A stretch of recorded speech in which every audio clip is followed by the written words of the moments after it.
Yes, it's interesting. You're using the word handicap, and I would be the more common modern use. Yeah. Sorry, I'm just intrigued because I sometimes think we don't know the full language. No, definitely not. I think even if you look into a non-native when I said it, like I think because I had an interview which I had a control with her, and so I was like, I think she was like, no, I think it feels like it. Yeah. It's very difficult to know which one to use because people are handicapped by the barriers that society puts in their way if you use the medical model. Yeah. And they're so stable because the reason for your next goal and how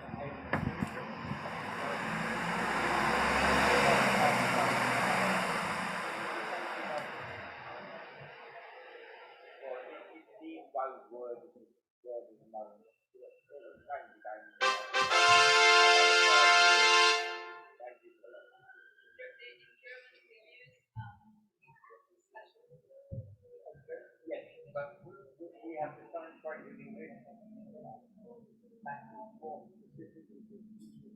Okay. As much mental capacity. Yeah. Hang on a sec, because we're going to start this up. This is Talkaoke. We'll play the theme music. And I've scared away Timna, but so it's just you and me, John. It's just like us having a chat.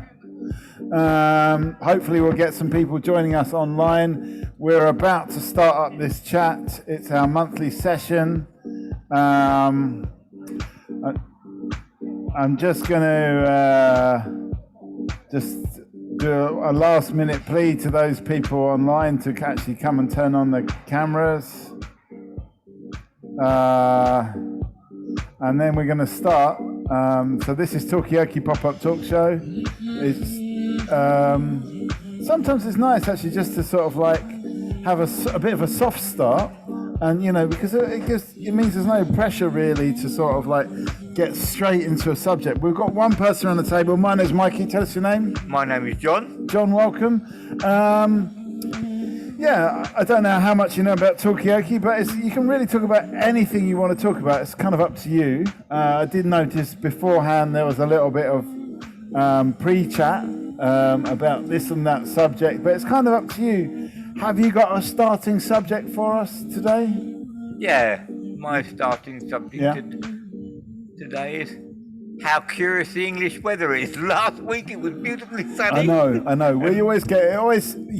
It's a bit like a bank holiday. There is a bank holiday coming up, but whenever we do a Talkaoke session, that generally means foul and inclement weather to go with the conversation. Indeed. But have you got any plans for the bank holiday weekend? No, I'm planning something for the next week after that. Oh yeah, what is that? Well, I shall be 72 or 73, I can never remember, so I'm organising a little party. Band. Oh, fantastic. We'll let fill us in the details when they come. So we've got John over here. Tell us your name. Hi, I'm Timna. Timna, welcome. So we're talking a little bit about the weather. As John's mentioned, it's quite a British thing to do. I almost get it wrong with the weather, but actually, I think a much more interesting subject. Yeah. Was for Timna to tell us something about the things she said before we went. Okay, before we went live on air. On air, because I was fascinated when she called herself. What was it? Linguist, something linguist. Yeah. Yeah, performant linguist. Okay, I didn't know that. The way you did that, quite nice. So why don't you explain Okay. exactly what you got up to? All right. Are they related, the performer and the linguist element, or is it two separate, very separate things? Can I say something else beforehand? Yeah, this is Talkaoke. You don't even have to answer. One of the things that people... Yeah, you don't have to say any. You don't have to definitely answer questions at Talkaoke. The questions are just there as a sort of suggestion. Now I understood the concept. No. Finally. After years. Okay. No. When you just mentioned, it would be more interesting to speak about what we were speaking about before I left the bathroom. I was thinking, we are coming back to that. I just mentioned. We were speaking about the word handicapped and disabled, and I was like, no, actually, like I'm surprised that it was the other topic. So but maybe we can come back to the We've got a face online as well. So welcome. Tell us your name. Hello, I'm Margot. Let's say it again. Can we turn you up a little bit? Say it again. Hello, I'm Margot. Margot, welcome. You're joining twice. Sorry? You're joining. Can you not hear us here? I can hear you fine. We're getting some strange feedback from you. I don't know what that is. I don't know where that's coming from. Anyway, I might just mute you actually, because we're getting some weird feedback from you. We can hear you fine when you're unmuted, but there's like a... Well, now. Okay. Is it better? Yeah. Okay. Anyway, so at the moment we're talking about what Timna does. This is John and Timna we've got around the table.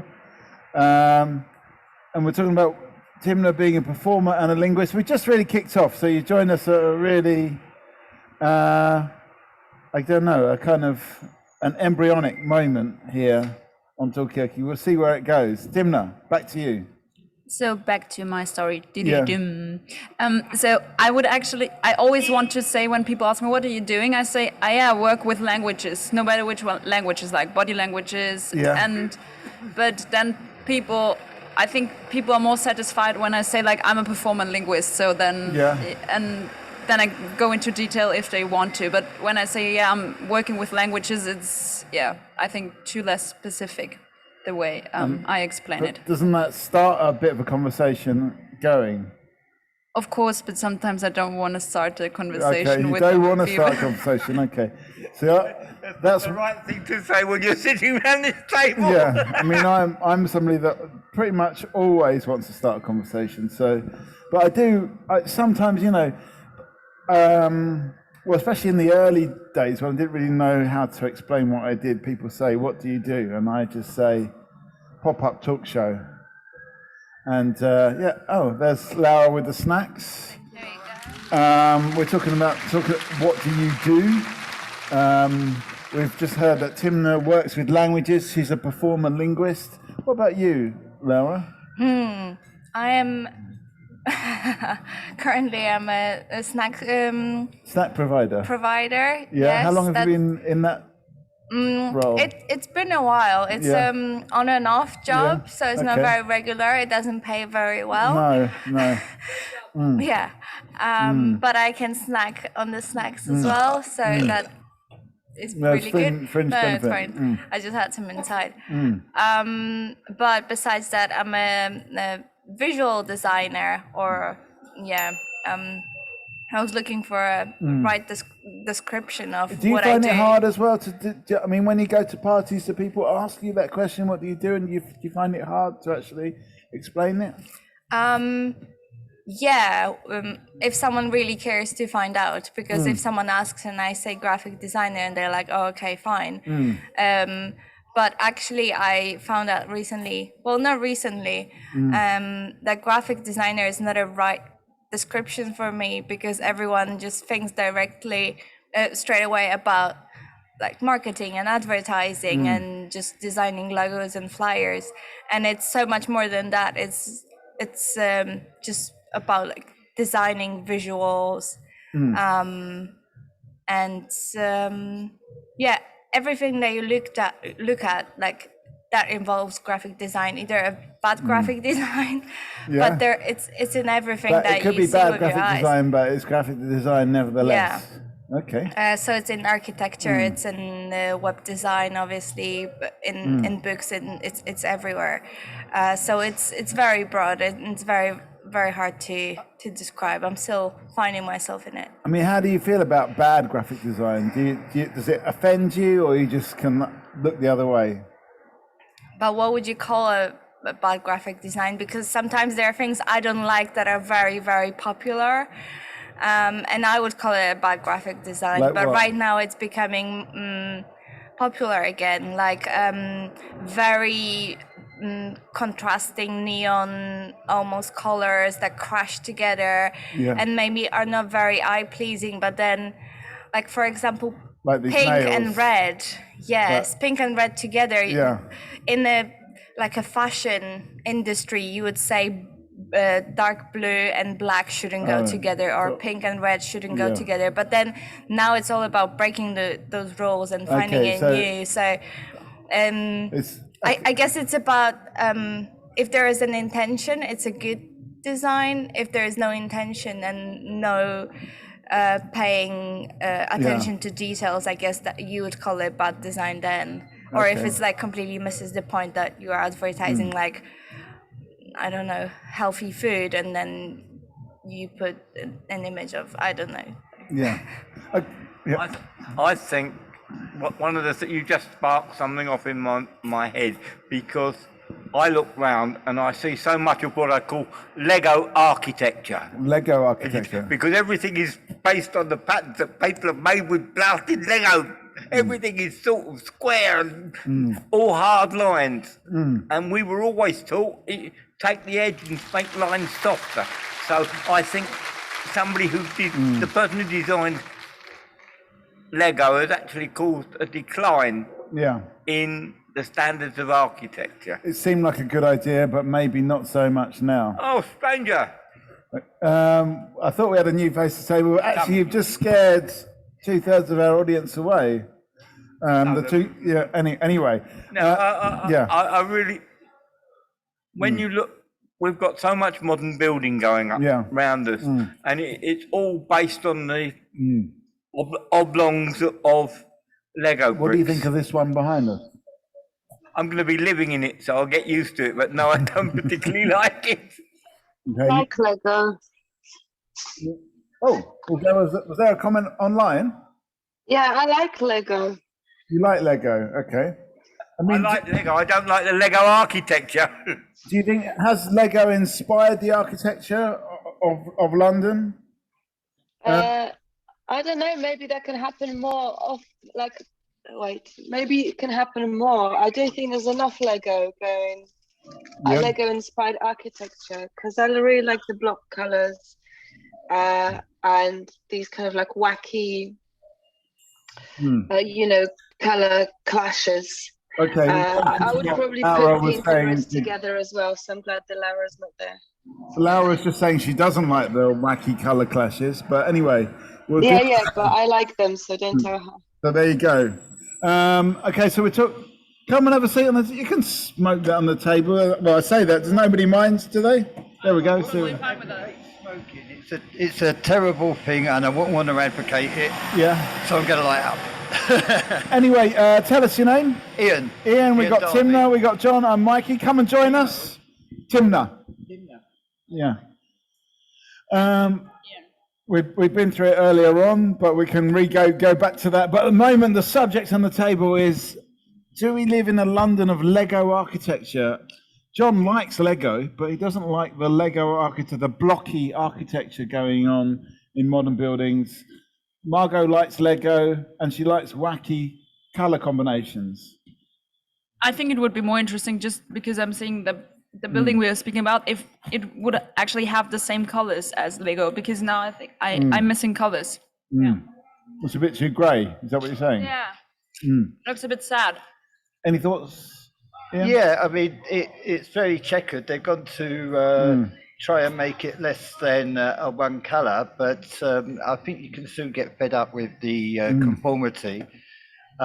It also seems to me that there's a lot of buildings in central London that have been thrown up just because they can.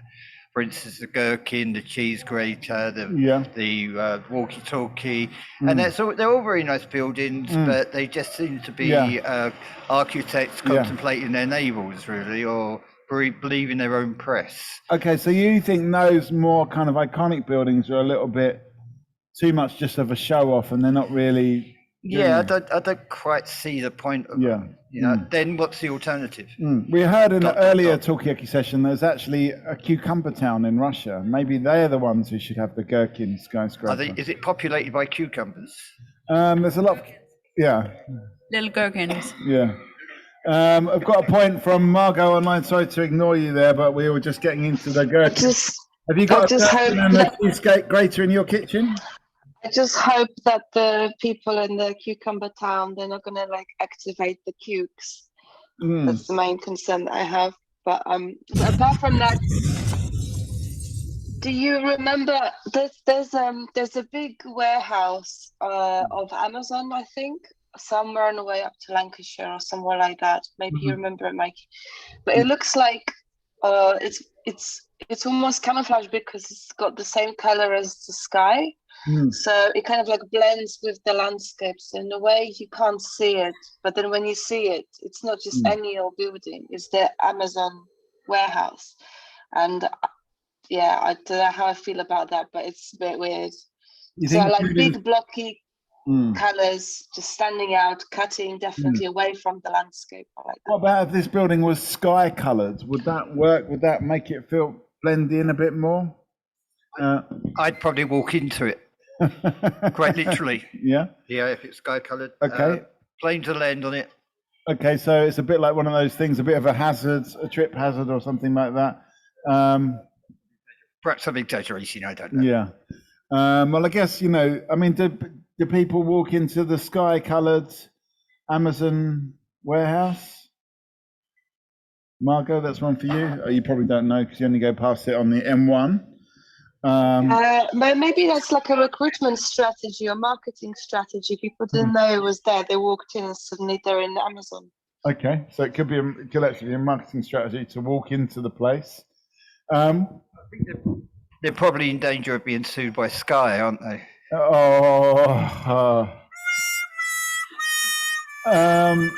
don't know. It's a good one. That's a good one. What about a camouflage building? I mean, could we have more camouflage buildings? And what would you camouflage it with? So we're missing our graphic designer that started off this conversation. She got a different job description of snack provider or visual. Oh, we're going live. Oh, well done. Okay, I think if you can't find out how to do it, just phone Rick. We've got a little bit of sickness going on today. Rick is sick. And Margot is, do you want to say a little bit about your condition, Margot? Yeah, I don't know if people heard I've got COVID. There's a thing going around. This thing going around called COVID. So you're it might be just like really old news now, but I was expecting more from this COVID, to be honest. Yeah. It's a bit underwhelming. Yeah. Come and join us. Which is actually good. So, I mean, what do you mean underwhelming? Because it's just like a normal flu and there's nothing really, I don't know, because it's just almost because everybody was talking about it and at the beginning it was a bit of a strange disease that no one really knew how it's going to work out for people. And so I don't know. I have this kind of picture of COVID in my head built up. There's like nothing that, okay, it's like a flu, but it's like also very different. So I didn't know what to expect. But in the end, it's just really ordinary. It's quite ordinary, yeah. I mean, we're talking about ordinary and extraordinary. Do we want ordinary buildings around us? Do we want extraordinary buildings around us? We've managed to go online now, so well done, Laura. What do people think? I'd say extraordinary buildings for me. You think you'd rather have extraordinary buildings? Would you rather live in an ordinary building or an extraordinary building? Me, the latter, extraordinary. Extraordinary. Okay. Ian, Timna. Ordinary. You'd rather live in an Ordinary. Yeah. I think. I think maybe it would put pressure on myself if I live in an extraordinary. Would you not want to live in the cheese grater then? No. Too much glass. Too much glass. Okay. No. It's a matter of form and this whole thing is a matter of form and function. Yeah. If whatever you live in works for you, then it works and it's worth doing. Yeah. I mean, how important is the look? You're about to move into one of these places. How important is the way it looks? Or is it more about the function? To me, it's more about the function. I'm hoping the rooms are going to. I'm in a wheelchair if they can't see. Yeah. So I need big rooms. I need wide doors. I need to take the barriers away. It's very much like something we were talking about when we were discussing disability and handicap. It's I need a functional building, first of all, to take away the barriers that make life more difficult for me. Yeah. Then, if it can be extraordinary on top of that, even better. But I do believe the purpose of putting up a building is to use it. Yeah. So the way it looks isn't quite that important. If it's pleasing on the eye, I wouldn't like it all to look like cardboard boxes. Yeah. And I think one of the reasons I'm not so keen on what I'm calling Lego buildings is they're all flat. Yeah. There's very little that breaks up the lines that isn't angular. Yeah. We were always taught take the sharp edges of everything. And then when I look at the modern buildings, even those with slopes on them, they've all got sharp edges. Yeah, I mean, definitely at the People Speak, we don't like sharp edges, hence the round table, as opposed to some other suggestions like the very sharp, angular, long table that was talked about in the previous session. But, I mean, what do other people think are you offended by sharp edges? Are you offended by flat and square? Is the function more important anyway? I think John's hit the nail on the head. It's a functional thing. I live in a box. Yeah. Not literally, but I live in a box, and it's well designed. I have a balcony. I can look out over the skyline. I have a nice view. Yeah. It works. I do believe that you don't mind living in a box then? No. As long as it's functional. Yeah. I think that there needs to be some imagination to challenge the eye. But you'll find that skyscrapers now from the 60s, for instance, are kind of treasured, where at the time they were described as carbuncles and things like that. Right. So are we going to keep them? What is a carbuncle? A monstrosity. Okay. Something that is what Prince Charles called, wasn't it? Carbuncle. Yeah. The new skyscraper was called a carbuncle. A carbuncle actually is a rather large boil that comes up in a lump that is out of place, usually on the neck. And it's where smaller boils are growing all around it. Okay, so it's like a boil on a boil. Yeah. But that's quite round, isn't it? It's not a square thing at all, is it? But that is with a carbuncle. They used to be very common. They're not so common now, but it was actually a medical condition. A boil on a boil, a boil surrounded by smaller boils. Yeah. I just wondered if we were talking about the royal family then. We were talking about cardboard. The Boyle family. Always getting it in the neck, that kind of thing. Talking about the Boyle family. Anyway, where are we going to go with this? Do we want to talk about the royal family? Do we want to talk about... do we want to talk about the carbuncles? Do we want to talk about this idea that you mentioned, Ian, that in the 60s, actually when, we see it as a kind of modernist area, but everybody didn't like those skyscrapers, and they were quite a bit of an insult to the eye now, and now they're being protected a bit more. Well, I was impressed by the fact that I think until 1967, St. Paul's Cathedral was the highest building in London, and this was for me like, wow, that like massively changed up to now. And what happened in 1967? What building? I don't know. Took its place? I don't know. I think there was a law that stated that no high-rise buildings could be built around St Paul's, obscuring the view. Right. So that's why it wasn't like that. I think also, if you look back to Sir Christopher Wren, after the Great Fire of London or whatever, I'm not sure I've got my dates right there, but he actually designed London, a map of London like New York, because New York is very, as far as I'm aware, you've got 42nd Street, that's got 41st Street, 40th Street, and it's all very crisscross like that. So I wouldn't like to live in that kind of area, but I would like to go into the architect, or, you know, and something that catches the eye. Yeah. Okay, so we don't want to live in a grid. Once again, it's back to the square thing. It's probably the most efficient way of arranging things, isn't it? I mean, that's probably why it's done, to fit the most buildings in.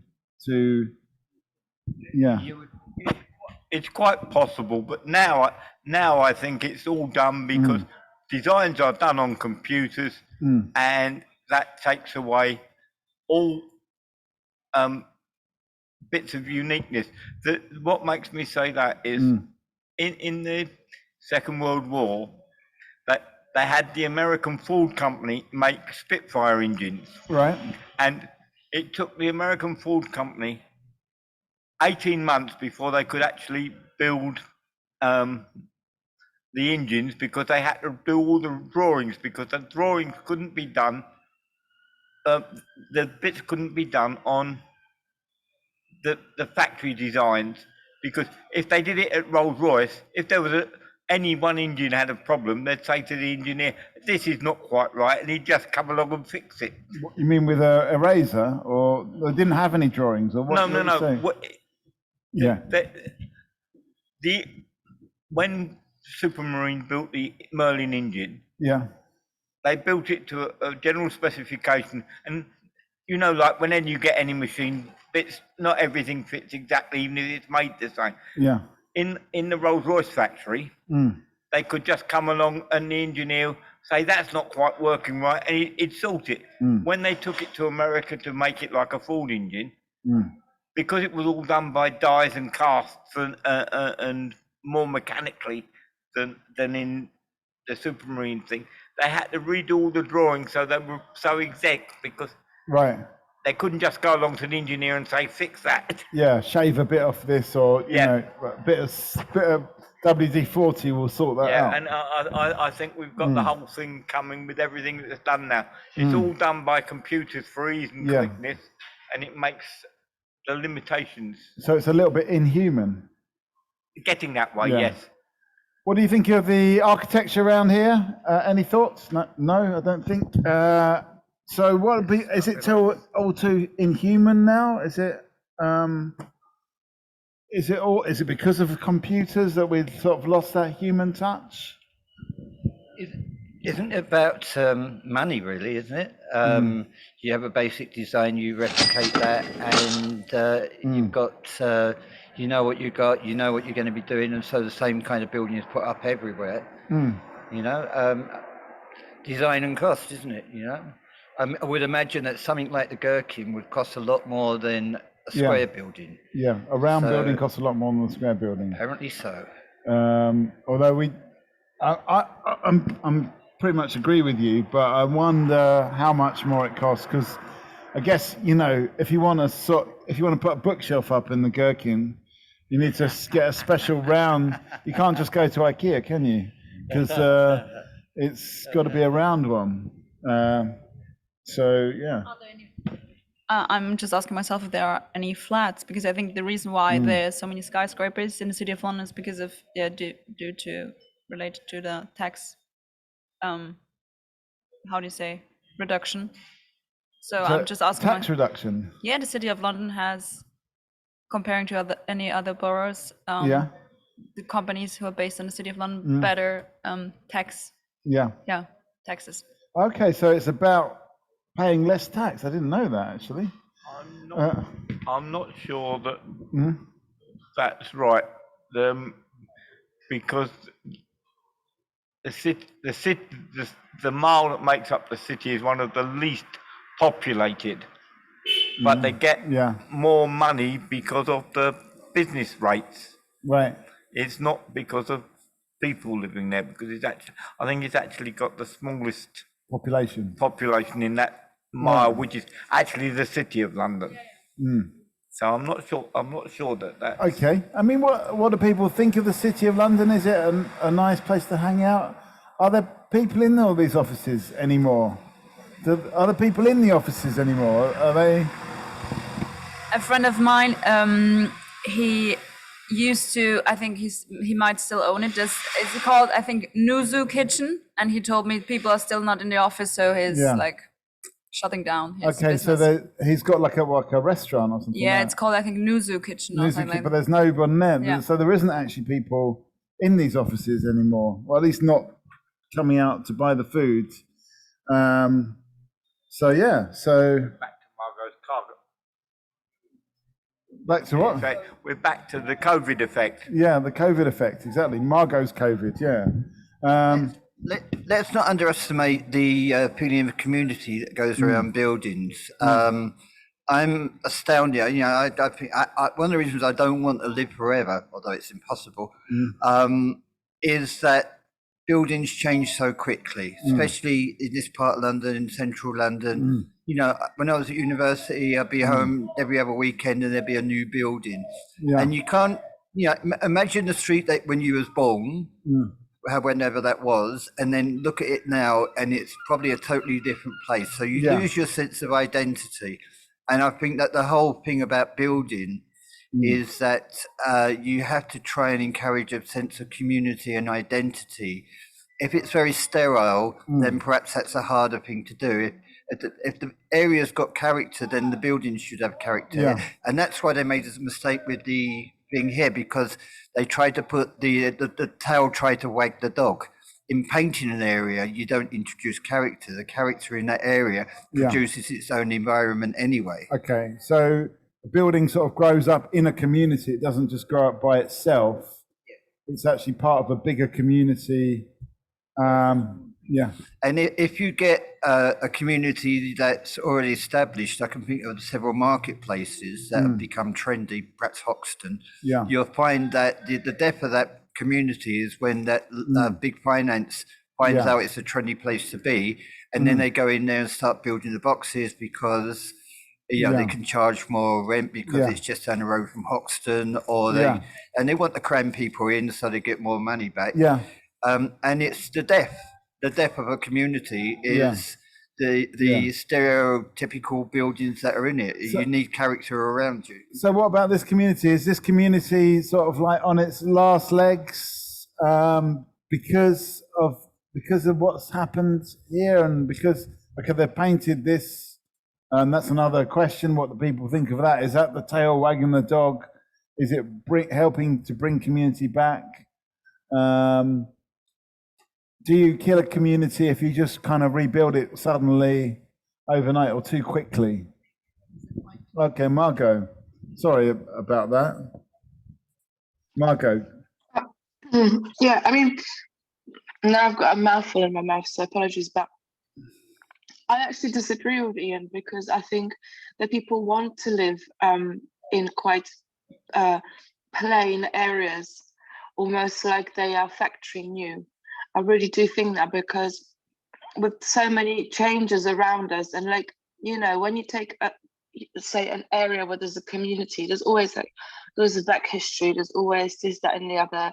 There are things that you're not gonna like, or some art that you don't like, or the fact that people congregate there, or that your windows are not double glazed, or whatever like that. There's always going to be some issues. So I think in a way people prefer to have plain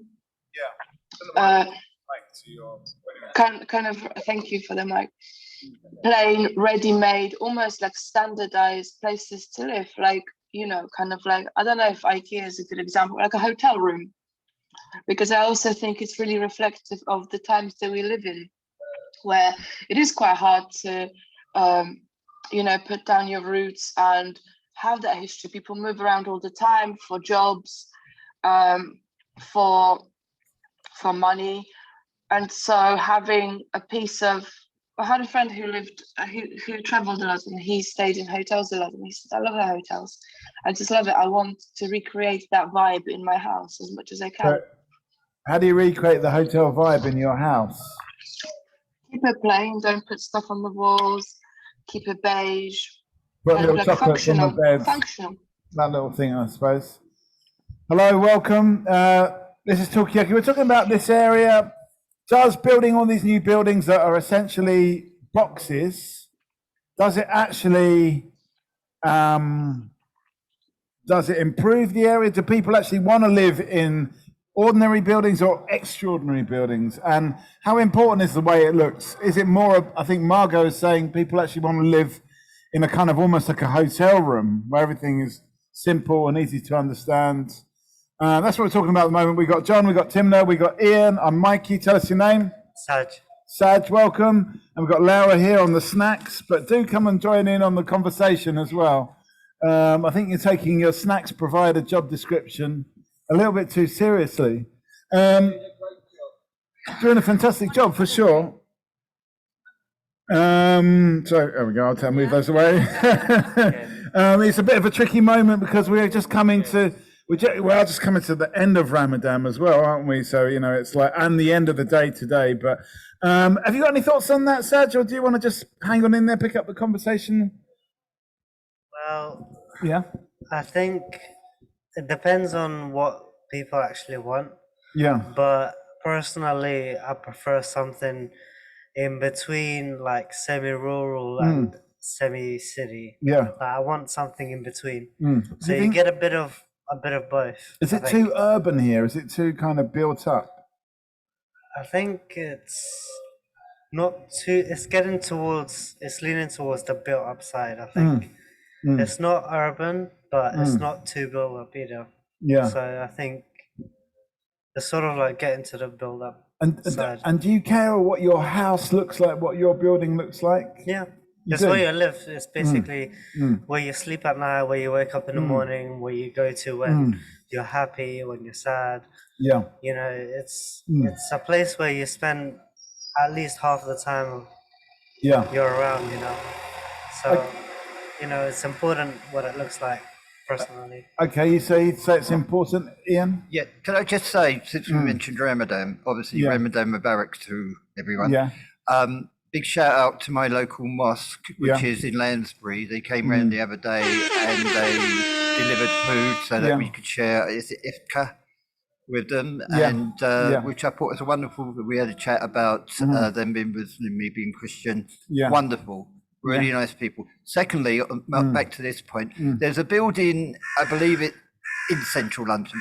It was described as an iconic building of Thatcherism. What they did is they built the building and they put the pipes and the lifts and everything on the outside of the building. It was a selling floor, so it was a box. And instead of having all the pipes and that inside, they had them all outside so that it just remained a box. But if you look at it, it looks like some kind of factory. Right. Which isn't a bad thing because it does catch the eye. And it's, what building is this? I forget what it is now, but it's where is it? It's near Bank somewhere. Yeah. I just thought that you were speaking about the Centre Pompidou in Paris, because they also it's a museum, and they also put all the air conditioned stuff and heating outside, and the Parisian hated it in the beginning, but now they love it, and it's actually pretty nice because it's a museum, and in the inside you don't have any tubes which are in the way, which is kind of cool because you have way more space. I mean, does that come back to this idea? We've already touched upon this a little bit, that people grow to love things. It's like the community itself will grow around the building.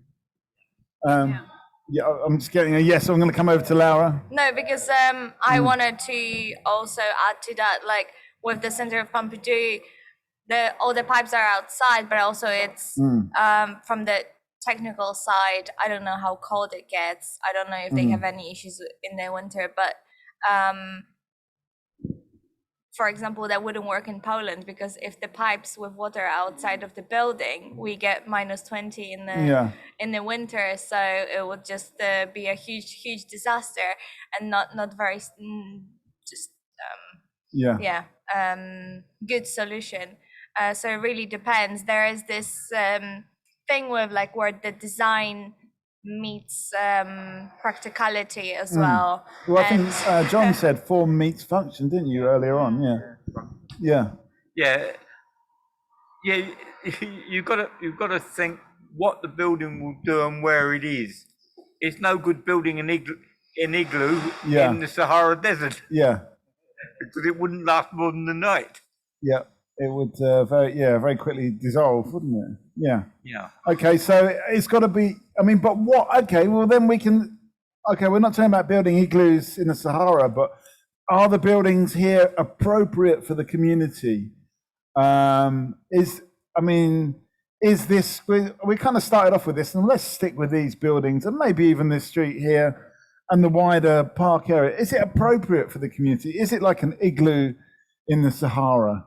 Yeah, I wanted to touch this subject because there is this one thing that I noticed when I moved to UK, and it really bothers me. And I understand there is a practical thing to it, but also in the 21st century, I think we should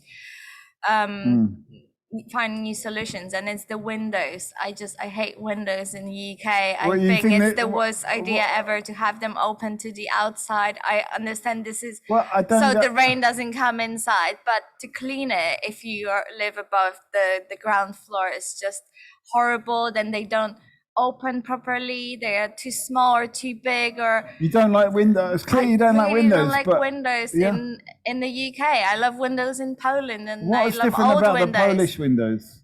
Like single glaze windows that you have here, the old type. Well, I don't know. I don't think it's good, and especially with new builds, there's a lot of plastic windows that I don't really understand. But as an example of this building, the color of the window frame is just so horrible. Why would you do that? Why do this? Why do this? Sorry, people, if you're in there, we're not, we're just, it's everyone's opinion, that's their opinion. Laura doesn't like these windows. Why would we have these windows? They're the windows we've got. Saj, you had your hand up, and then I'll... I think I do agree with you, although we live on the ground floor across the street, but double glazing can be a pain to clean, especially inside the glazing. But concerning windows above ground floor, I think they should make them so that they open as they do, but you can also have a handle on the side so you can pull it in. Okay, so you can have like a double opening window so it opens both ways, and then you can clean it from the inside. You had a point as well. Yeah, I think that Laura's being windowist here. Really? Anti-windowist? Yeah, I live right next door to a DLR station. Yeah. And they run quite late, and double glazing is wonderful. And our windows, they open like that as well, like a door. So you've got lots of air there. What I would also say is about the view. We're pretty lucky in London at the moment because you look out the window, there's churches and other places that you can see on the horizon. It's a pretty mixed horizon. Yeah. And I say this, there's a story about the Eiffel Tower.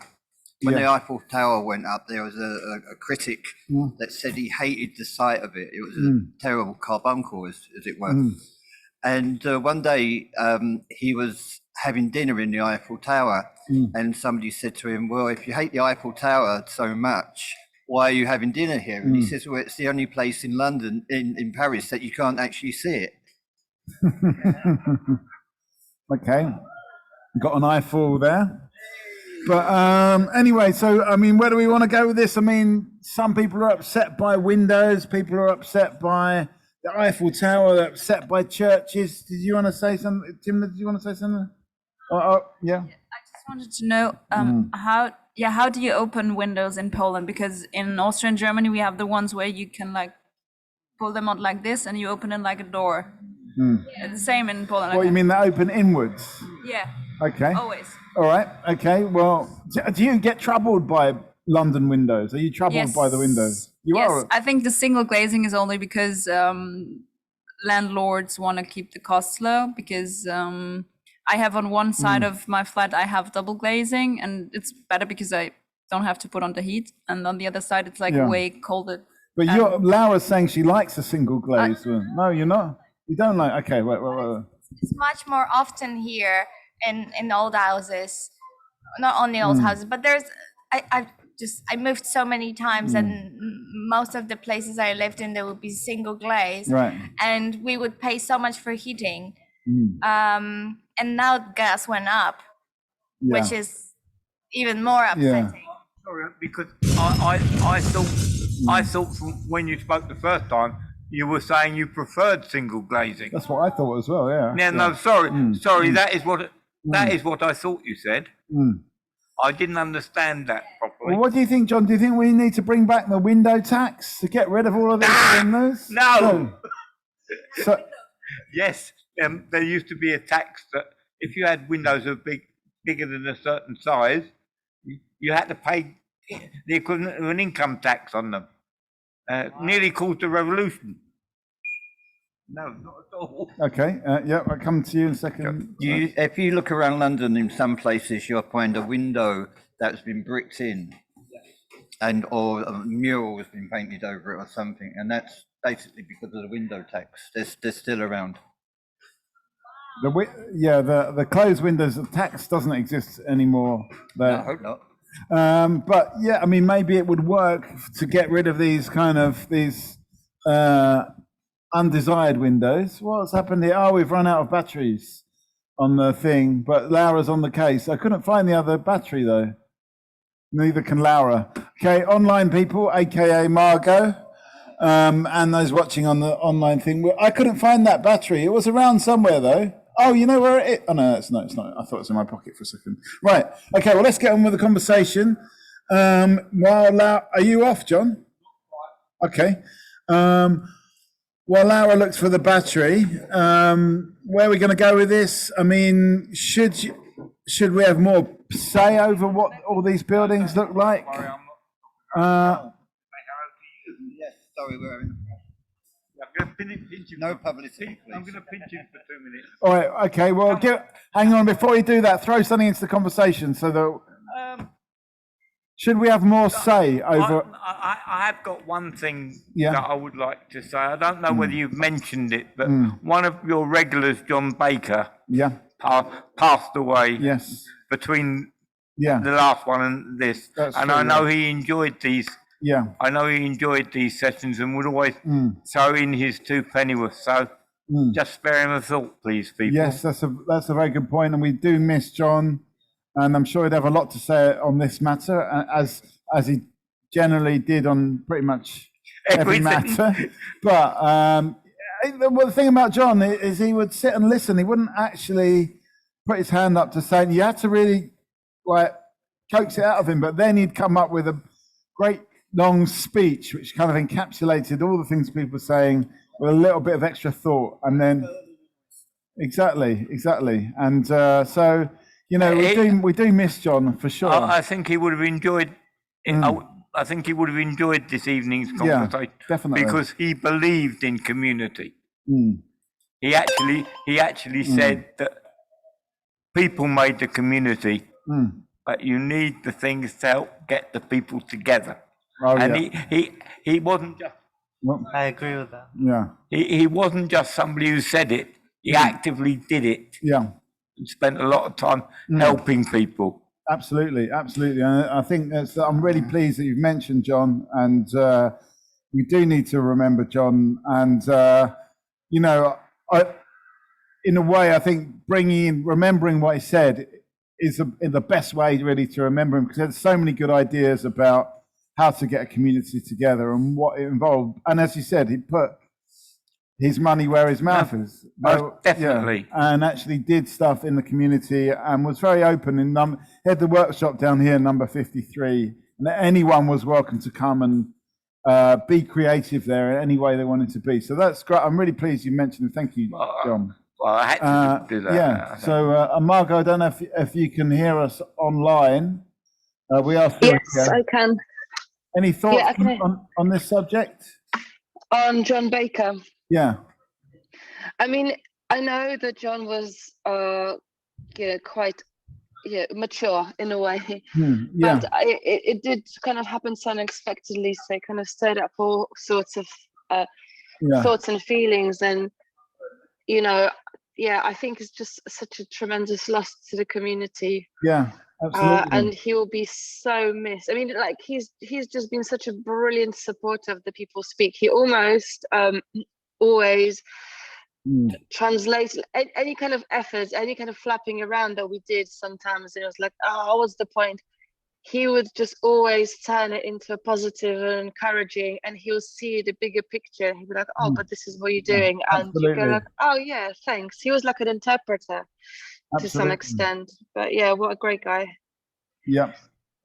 Very pleased that John's mentioned John. Did you know YouTube? I don't know if he's the old guy that sometimes came to these Talkaoke sessions, quite old. I've probably you've probably seen him. Yeah. But I don't think you did, Tim. You had a chance to meet him. But I think it's a really good point, especially regarding this conversation. So yeah, I mean, where do we want to go? Where do we want to? Yeah. That was my throwing it at the end of the conversation. Yeah. I'm going because I'm getting cold. Okay. Give us a final thought. Yeah. Have a good bank holiday, everyone. Okay. Well, thanks very much for that, and lovely to see you here. We lost the sound effects as well now. What's going on here? Hang on. Okay. Well. Looks like we've run out of batteries on the sound effects as well. You're struck dumb there, aren't you? You just don't know what to do with yourself. Well, there was a time, it's like 23 years of Talkaoke where we didn't have any sound effects. And then the pandemic happened and we had to make those Zoom conversations a little bit more interesting. And come and have a seat. But going too fast, that guy. So two things topic-wise. I'd like to talk about resident involvement in buildings. Yeah. Because I have I'm waging war at the moment on that front in my job as a tenant participation officer. Right. Secondly, I'd like to know what people think of International Workers' Day on May Day. Okay. Does anybody know what it is anymore? Okay. And will they be singing the Internationale as I will at my desk on Tuesday? Okay. Maybe we'll go one step at a time. The bank holiday. What has it got something to do with International Workers' Day? Yeah, well said. It is International Workers' Day. Right. The 1st of May is International Workers' Day. My cat's birthday, so we call her the International Working Cat. But meow. Yeah. That was a good sentiment. Yeah. But it strikes me that I have people at work. Let's say another bank holiday. We don't get paid for bank holidays being in the building trade. Yeah. So, and building trade is somewhere where you need health and safety, and trade unions are very keen, and all the victories that people have won in the past over health and safety issues, like the match girls, whatever. And now we're forgetting that heritage. We're forgetting the power of a union, and especially on a day where we're supposed to celebrate our comrades, the power of a union, and our brothers and sisters around the world. Especially on a day. It's louder. Around the world, I always sing the Internationale on that day, which is the song of international workers. Okay. A little specific theme tune here. I know we don't have the sound effects, but this is what I have. Wait. Why don't you put your camera on so we can see it's a bit better? My camera. Oh. Okay. Wait. Okay. I'm just in the meantime. I'm gonna go and get a USB extension so we can plug the sound effects back in. But I am still listening. I don't know if you can hear it. No, I can't hear a word. Oh, it's one of them. It's turning tune thingies that you get no Plays in the International anyway, but there you go. But it's a shame my friend who's visiting London can't, he's not able to join the Talkaoke because he's a big trade unionist, and he's done a lot to kind of fight for workers' rights, but particularly people in the kind of service industries. Hey, the camera's on. I don't need to wear this, by the way. But I think people have forgotten about trade unions and the collective power. And I think people I've never really understood it. I understand it a bit more now, but now I don't work in a kind of environment where, I don't work in a place that can be unionized. I mean, could try to unionize the people. You could have a union. Yeah, but you know what I mean. Like, I'm not working in a hospital or somewhere where trade unions historically have made a big impact because people didn't see each other. I think. Yeah, I think. Yeah. That's it. No, I think with what you just mentioned, I think like also concerning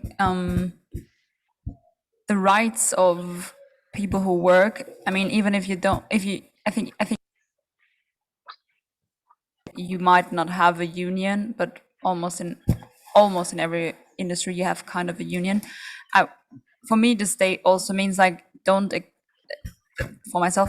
accept like kind of getting exploited. And I think this actually gets extremely important. Yeah, again, because I think there were better times, let's say, because you mentioned Amazon and this what people call like modern slavery. And I think sometimes people started to accept things where I'm like, they almost have to pay to have a job, which is like, why do you do that? I'm asking myself. Okay, I better jump in the middle because I was trying to find the charge. Have we lost Saj? Yeah. Oh, we didn't get a final thought for him. No, we didn't. No. This is all going wrong, badly wrong. I know, I didn't realise it was that magnetic. But anyway, sorry, Saj, wherever you are. We're talking about unions, and do you need to have this kind of, I was actually listening, do you need to have this kind of like employee management relationship to have a union? And you talked about a lot of exploitative jobs, the gig economy and all that kind of stuff. You have to have permission when it comes to it. You have to have the consent of who's going to consent to have a united voice against you. I mean, there's many shops, for instance, that refuse to be unionized. They have pseudo trade unions, and they call them like workers' representatives or initiative groups or all this sort of thing, but they don't have the power of a trade union, so that they don't have the legal right to be consulted or that kind of thing. They choose to tell them what they want when they want. So yeah, I mean, for the sake of clarity, if it's compulsory to tell the trade union that we're thinking about getting rid of jobs, or we're changing your environment, or your wages are going up or down, then that can only be a good thing. Clarity is always good. Any thoughts from south of the river? No, I'm just thinking about it because things have, coming from Poland with a great tradition of solidarity, I kind of wonder what happened to it. I mean, right now, obviously, there's a lot of solidarity being shown by Polish people with regards to Ukrainians. But when it comes to employment relations, employment, I think things have really changed after 89, where it was, when a lot of businesses have privatized, and that kind of stuff obviously carries on until now. And I think that maybe killed the vibe for the any sense of solidarity in a workplace, because there's always more money to be made, and you have to be like really savvy, and you have to be really hardworking, work around the clock and stuff. And I have a big problem with that, with this kind of obsession with productivity. Right. So yeah, I think there's an obsession of kind of productivity and value being based on the income, on the money, as opposed to other things. We've got a new face, or a new name at least, if not a new face, joining us now. Hello, Andre. Hello, Mikey. How are you doing? Not too bad. Around the table, we've got Timna, we've got Ian, we've got Laura. We've got Margot online. At the moment, we're talking about International Workers' Day. Are you familiar with that? And Ian was suggesting perhaps we've kind of lost the connection there because, at least in the UK, we've got a bank holiday coming up to celebrate International Workers' Day. Have we actually lost the connection? Are trade unions still relevant when you've got this kind of... You mean the May Day?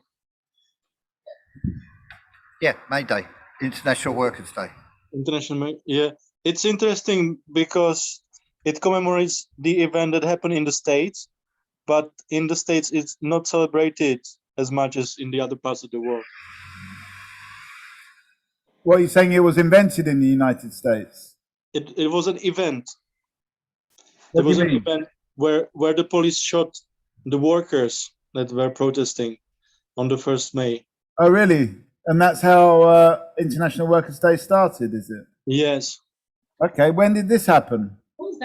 I think it was the 19th century. Okay.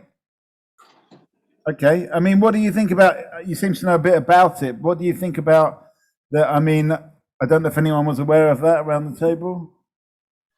No? I'm a unionist. You're a unionist, okay.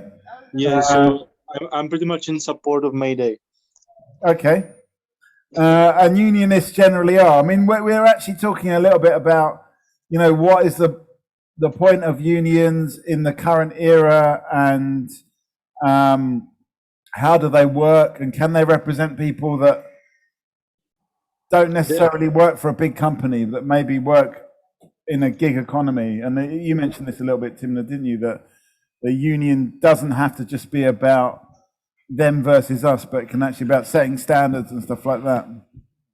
Yeah, definitely. So I don't know how you can say that in English, but I will try to rephrase it. So a couple of years ago, when I was working in for a political organization, we were only, I think like 15 people, but we also had our like kind of union. Right. And in the beginning, they told us it is like kind of ridiculous to have us, but we were like really discussing our contracts, and it was super important because I think they didn't want to pay us when we had to travel for them. We're like, yeah, it's not our free time, so if we're traveling for you, and these kind of things. So even for, I would say, smaller organizations or companies, it's important to have it. Okay, so unions are important. Let's see, Laura, I've not heard your view on unions. Any views on unions?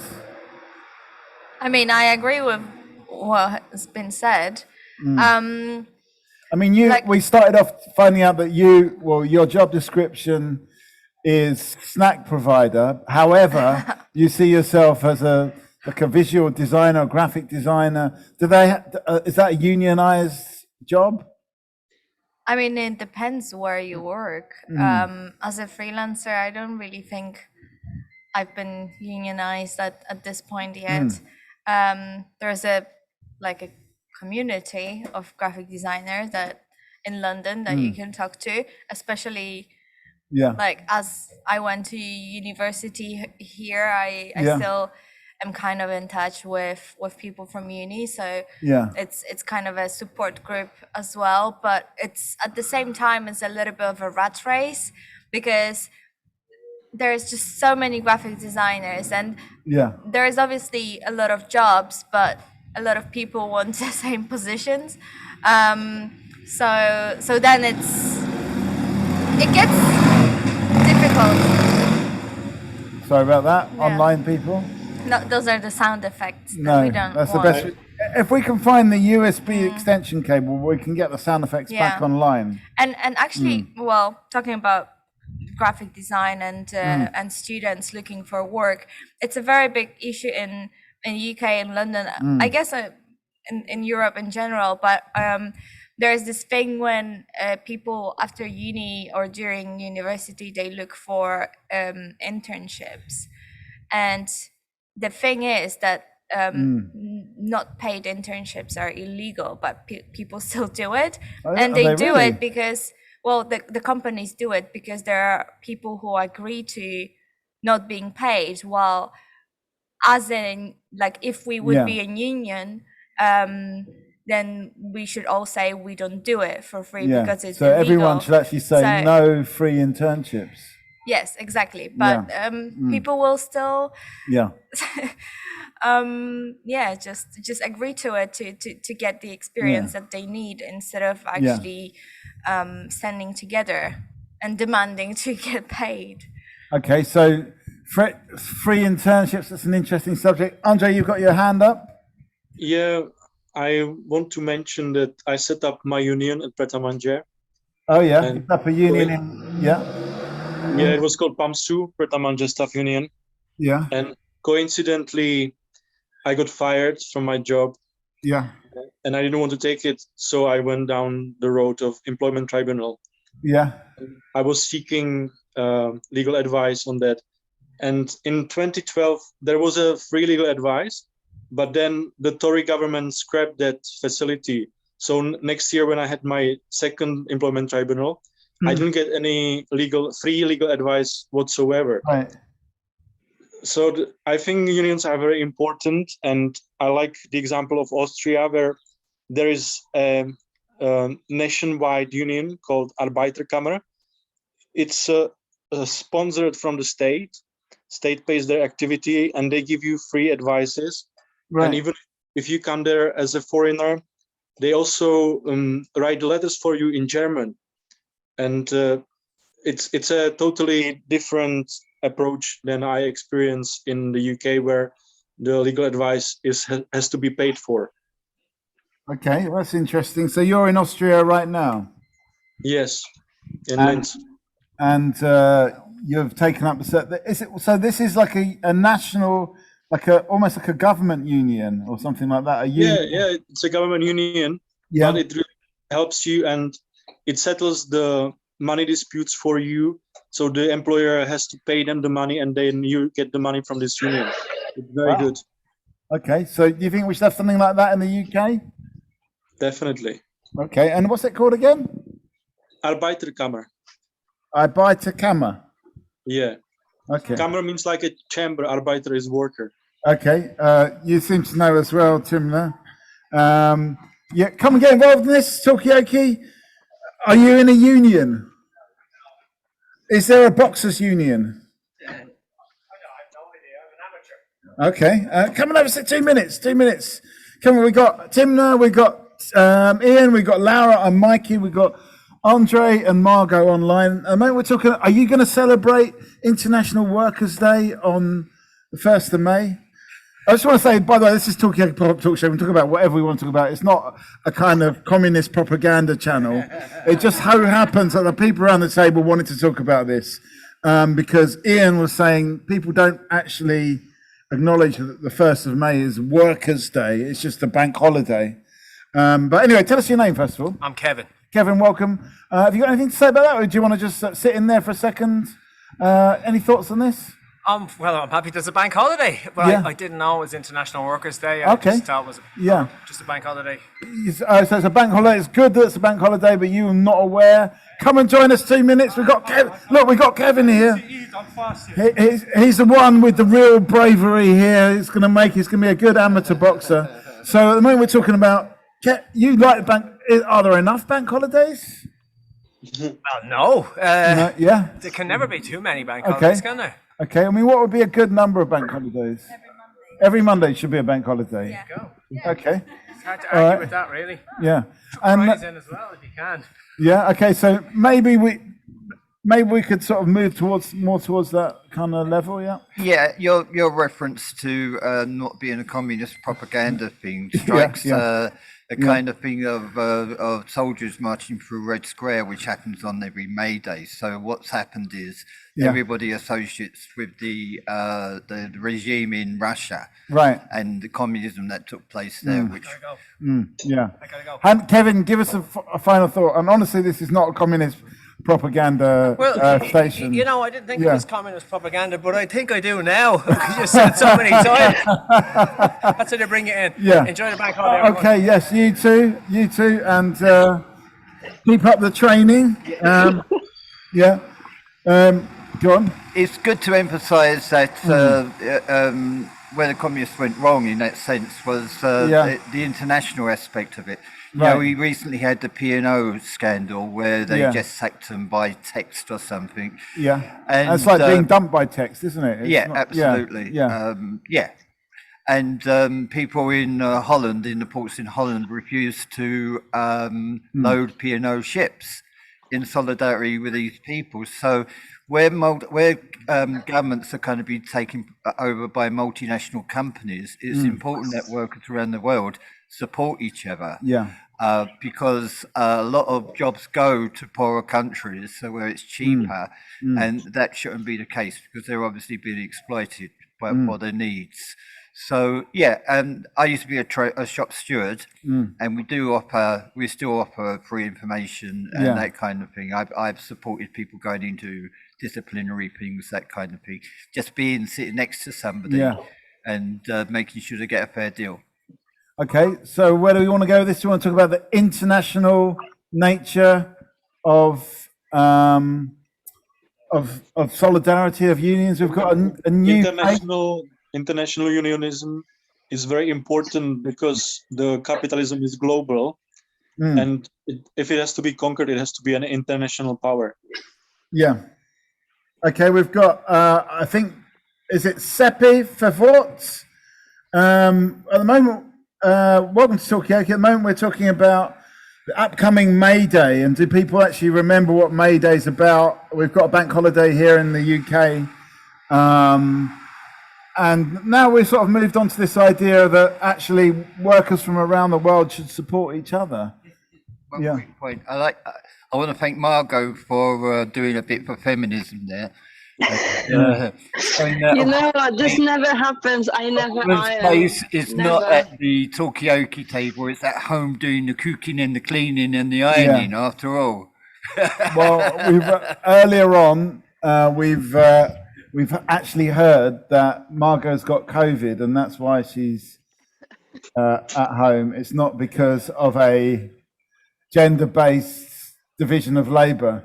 Yeah, no, it's definitely not that, but this is a rare sighting because I don't really iron anything ever, but it gives you an idea of how bored I am at home. What about the iron will of the workers? That's what I'd like to know. Well, but just don't call me an iron lady. That's the only thing I would like. All right. But what I did want to say, it's a really interesting point about the global work against capitalism, but the question is, like, is there enough people wanting to fight capitalism? And my second point is about trade unions. I was in Belgium recently, and from what I understand, trade unions are almost competitive there. So if you join different trade unions, you can get different discounts on like tickets and like deals and stuff like that. And I think that's just really great. And you know, it's almost like maybe it's like selling a business or like selling a service, but like a really good one. And I think a bit more of that in the UK would be really great, but obviously not in the current political party. Okay, so can unions be a little bit competitive? Does that undermine that sense of solidarity? These are all questions. If we can, let's hear from Seppi. Can you hear us? First of all, just say hello. I don't know what you think of this conversation. Just get a sound check from you. Hi, Seppi. Oh, hang on. Sorry, I can't seem to get my microphone, my gear running. We'll take your time. At least we know that you can hear us, because otherwise, I can hear you, exactly. We're talking about May Day, we're talking about workers, we're talking about international solidarity. How important is that? Should unions be national, or should they actually be international? Maybe we could be members of this Austrian union that seems quite good.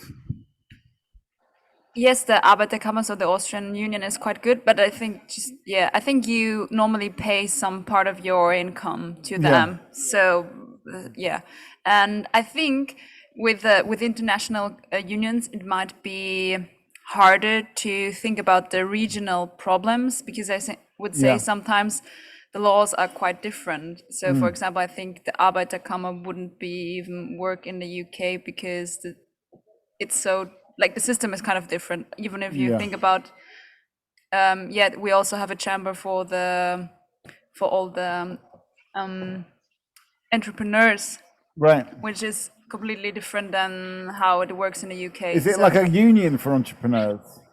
Is there a union for entrepreneurs? Yeah, of course. Yeah, okay. It's not like a union. It's more political organizations. Political organizations representing, representing your thoughts or your ideas. If you want to be part and member of these organizations, and this also exists for the workers' chamber. Okay. So, yeah. Interesting. Okay. Where are we going to go with this? Do we? You mentioned, Margot, about fighting capitalism. Do you want to talk about that? Or do you feel that's the role of the unions to fight capitalism? Do people even want to? Are people that bothered about capitalism these days? I'm bothered about capitalism. Yeah. And I would like to change it, but I think for being able to change it, we have to kind of change how the majority of people think about capitalism. And I would start to, but this is only like now one quick hypothesis, that people never ever really think about capitalism. It's just like something which already existed for such a long time. Are we like the fish in water, that capitalism is all around us, so we don't actually think about it? Do you think about capitalism? I'm going to take that as a no. But what about, what do you think, Ian? And what about you, Laura? Do you think about people online? Do you actually think about capitalism? Or is it just, as Timna says, just something that we're used to now that just exists around us? But I think about it, but also since COVID, I've been watching old episodes of this TV series made in 1989 in Poland. And apart from having really a lot of intrigue, and actually the material and the plots are just way more out there than they are these days on Polish television, which sounds a bit bonkers, but it's true. They talk about abortion, people having sex, and stuff like an early evening soap. This used to be children watching pornography, that kind of stuff. But the thing about it is this TV show really documents the system transition from communism to capitalism, and how it impacts individual people. And it never occurred to me, but I can really see that when I was growing up during that time, there was this fascination of the West, and things started changing, but I didn't quite understand what was happening. And to see it almost unfold in this drama is just really brilliant. But yeah, things have changed. Okay, so I think the answer there is yes, you do. Come and have a seat on the table of chat. Do you think about capitalism? That's what we're talking about at the moment. Okay, well, come and join us. I would give you a round of applause, but due to the forces of capitalism, we can give a real round of applause. I have a viewing. I'm moving around. Okay. So I'm going to be 10 minutes and I'm going to see. Oh, come back. Well, tell us what your name is. Jose. Jose, this is Timna. This is Ian and Laura. I'm Mikey. Hello, sir. Nice to meet you. What's your name? Mikey. Mikey. Come and join us. Well, earlier on, actually, we were talking about the architecture around here. Okay. What do you think of these flats? As you're going to have a look at one, do you think, is it inspiring? Does it matter what it looks like? I think it's just the color of these streets are beautiful. I'm from Colombia, okay? Yeah. So just the color bring me back home, okay? And people around, I used to live around this area, and then I live in a completely different place in London. Yeah. But the way that this is built and the people around here brings me back here. So I'll definitely love So this. you actually like the area around here, and you think it's... Yeah, I like the diversity of people, people from all over the world, we are only... one blood, like everyone is brother and sisters around, no? Absolutely, so I love that, Absolutely. Well, good luck with your flat viewing. Come back, Jose. We're still going to be...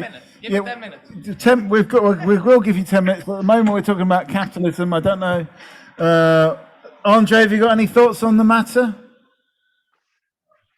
Do you think about capitalism? Sorry, I lost connection for a bit. That's okay. You are talking about capitalism. Yeah, Timna was saying that capitalism is so much around. Kirk, do you think about capitalism? No, so no comment were there from our next door neighbours. We got a new face as well. I'm going to come back to you in a second, Andre. Tell us your name. It's Akbal. Akbal. We got Timna. We got Ian, me, Mikey, and Laura. I was asking Andre about capitalism. The reason why is because we started off talking about the flats around here. Does it matter what they look like? Is that important? Is it about function? And this is how we got into capitalism, because capitalism wants to squeeze as many boxes into the space to maximize the cash. And then Ian mentioned we're coming up to May Day, International Workers' Day. Andre said, actually, that's an American thing because some workers got shot on the 1st of May in the 19th century, but they don't really celebrate it there. Then we talked about unions. Are unions relevant today and how? And now we're talking about capitalism. Are people actually that bothered about capitalism? Does anyone want to move on from capitalism? Or are we do we just accept that's what we live in? Do you even think about it? A lot of people say no, they don't think about it. So that's where we are right now. Mikey, is that a new building in the background? Yes, it is, yes. Is that the full question? Yeah, okay, look, we'll go to Akbar. Sorry, so I don't... Capitalism... aren't you afraid that the area is going to get gentrified? Am I afraid, or the people around the table? I'll ask the people. Are you worried about gentrification around the... In this area? Yeah. I'm not, because I'm not from the area. But... I mean, are you worried about gentrification in your area? I'm not worried about it. I quite like it. Okay. Yeah. So you're looking forward to gentrification? Yeah. In your area? I think it'd be nice. Get rid of all the scum. Yeah, okay. All right. I'm going to put you on hold there for a second, Andre. I'm going to come over to Ian. Right. Because you put your hand up. Oh, I didn't mean to do that. Okay. I'll come to Timna then. Can I, coming back to capitalism, what intrigues me is when I try to start just to think about other options which we could think about, or other systems. Can I just take that, because if not I'm gonna get back pain. I have the impression that people who are who have a lot of advantages due to capitalism, they just don't want to think about any other options or possibilities because they have these advantages. It's like, hey, could we just think about another, just an idea that more people could live in a more equal system. That's more like where I get actually angry. It's like no, because then we are always back at, oh, you're a communist. No, I just want to think about there are other systems, and there also we could go away from the money system, and maybe because of climate change, to a CO2 system where people with a lower income would profit even more from that. Right. Yeah. Just saying that, and this it makes me angry. So get rid of money and have some kind of CO2 credits instead. Okay. Yeah. Yeah. Speaking as a local scum. Yeah. Yeah. No. Let's talk about capitalism. Let's talk about communism. What about a mixed economy where you have things like the National Health Service should be run not for profit?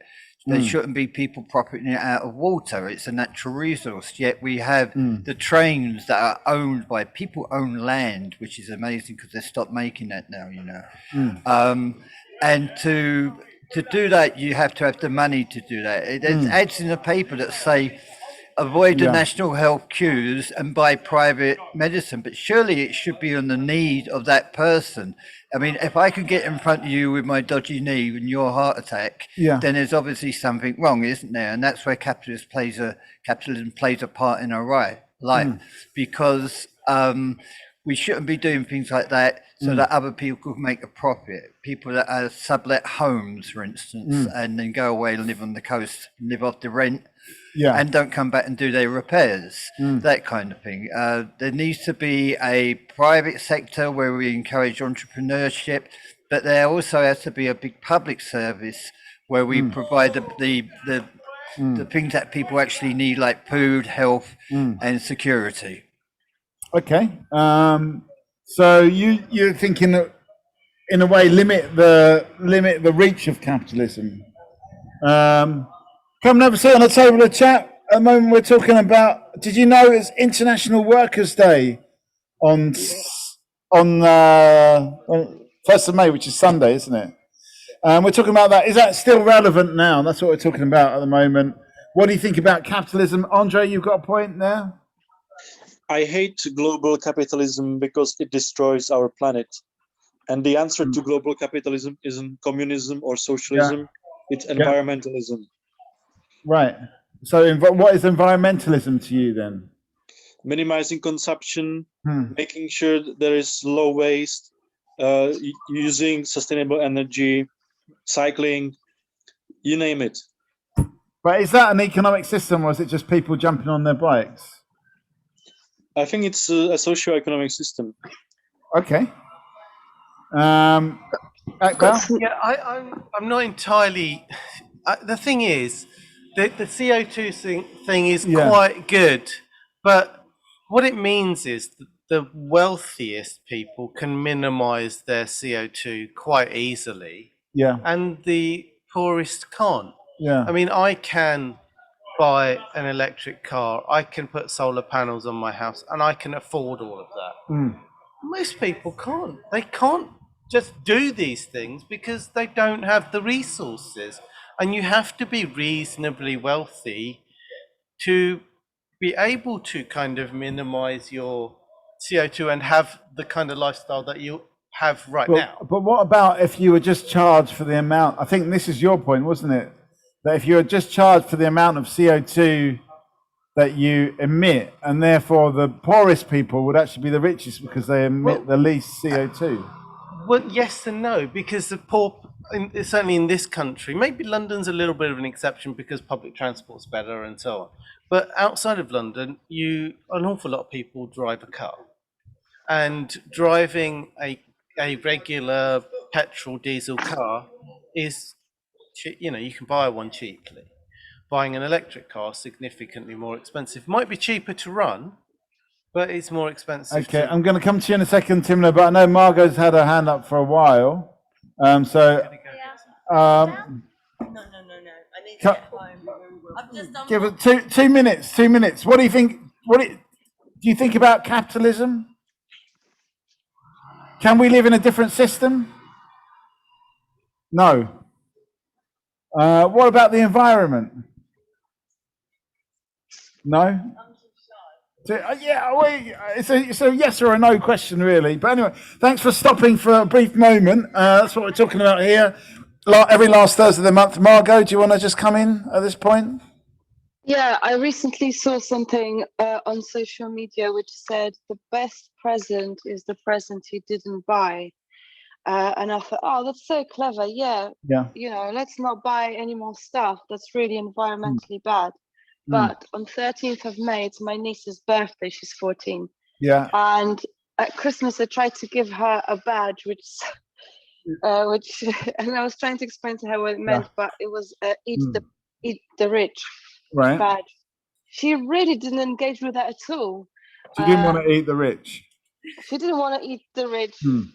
We were having pizza, so maybe that's why she's just, well, why would I do that? But what I'm trying to say is I don't know how to, I think buying stuff and showing your status through things is just such a part of culture that if you don't do it, then it's like rude, or that means that you,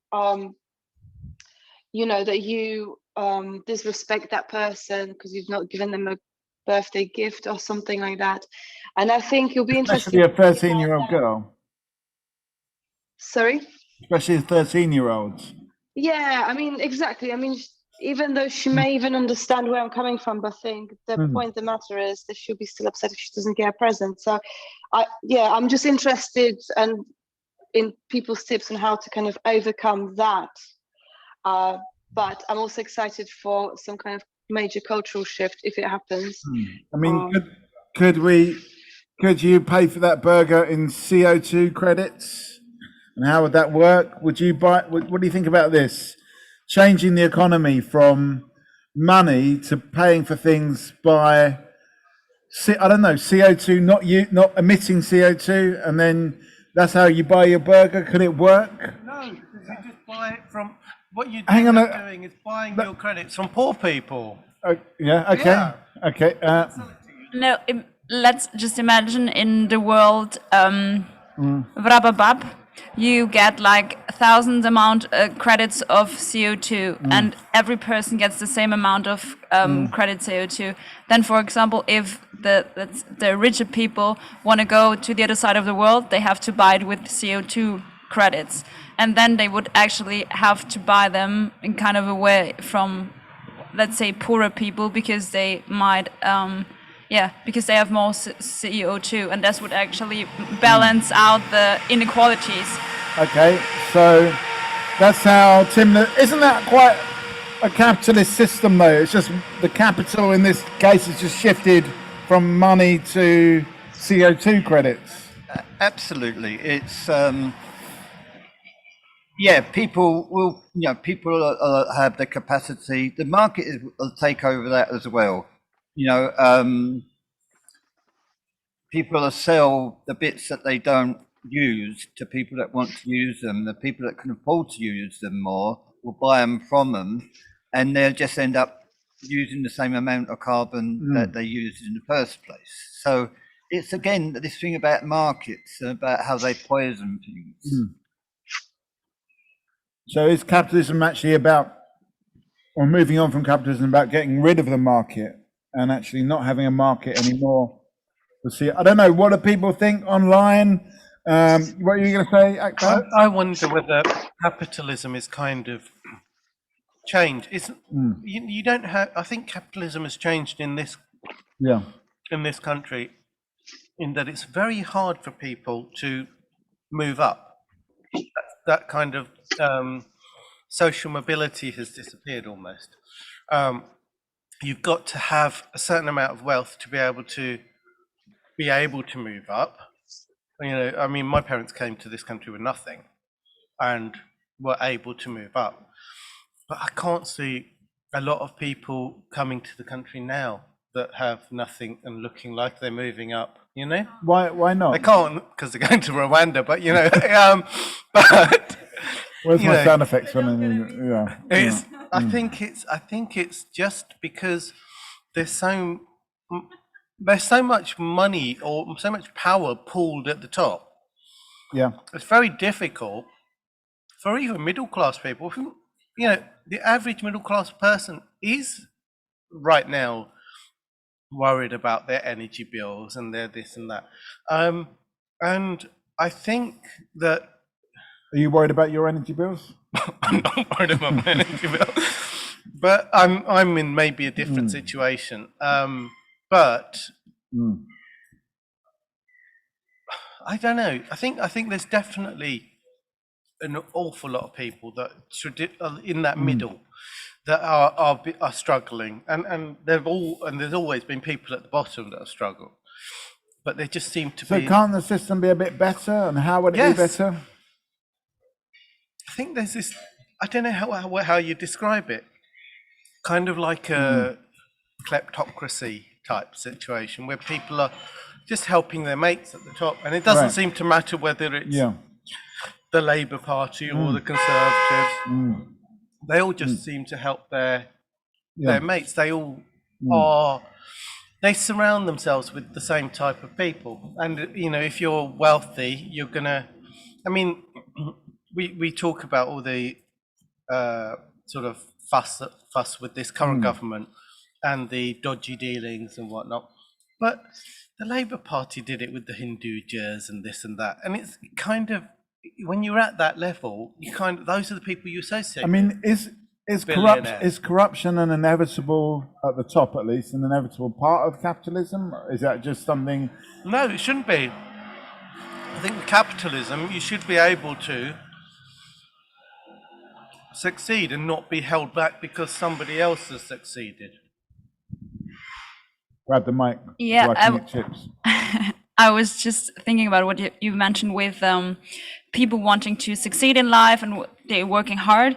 I don't know how it works or how the situation is at the moment in the UK, but for example, in Austria, we know that it is almost impossible if you don't inherit a lot of money, or let's say a flat or whatever from your parents, to get wealthier.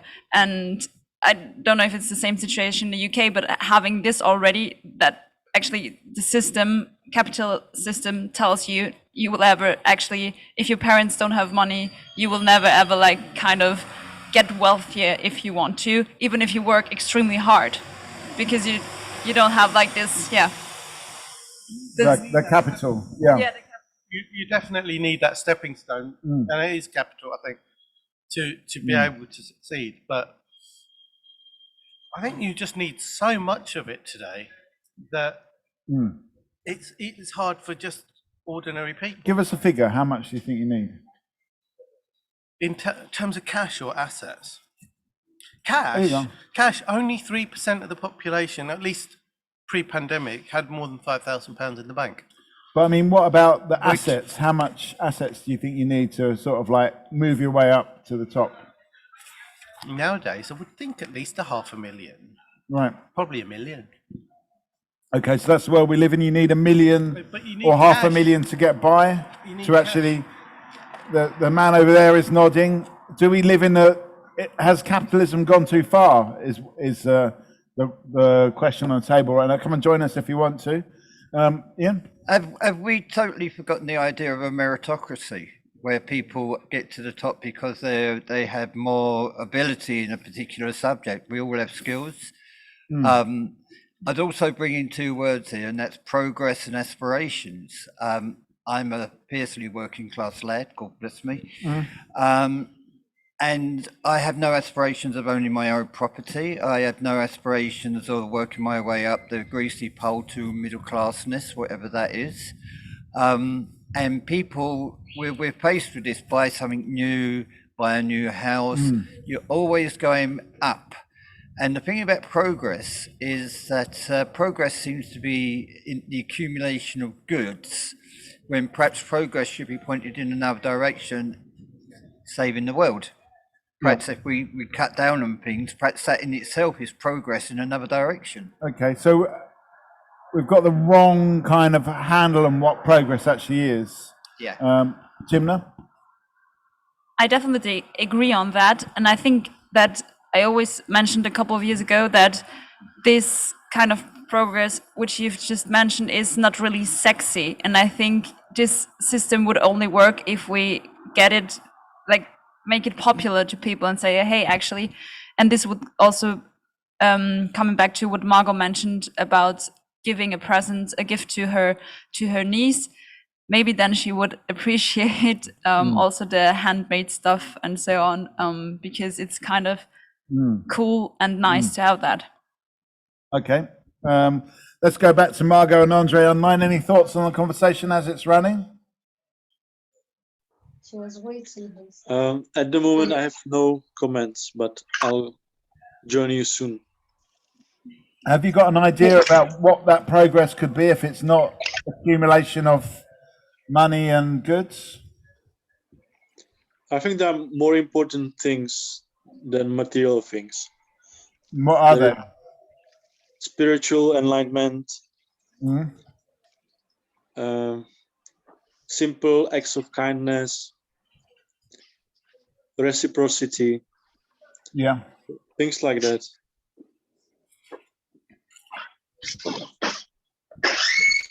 Any thoughts, Margot? Oh, I think we've got. Seems like maybe.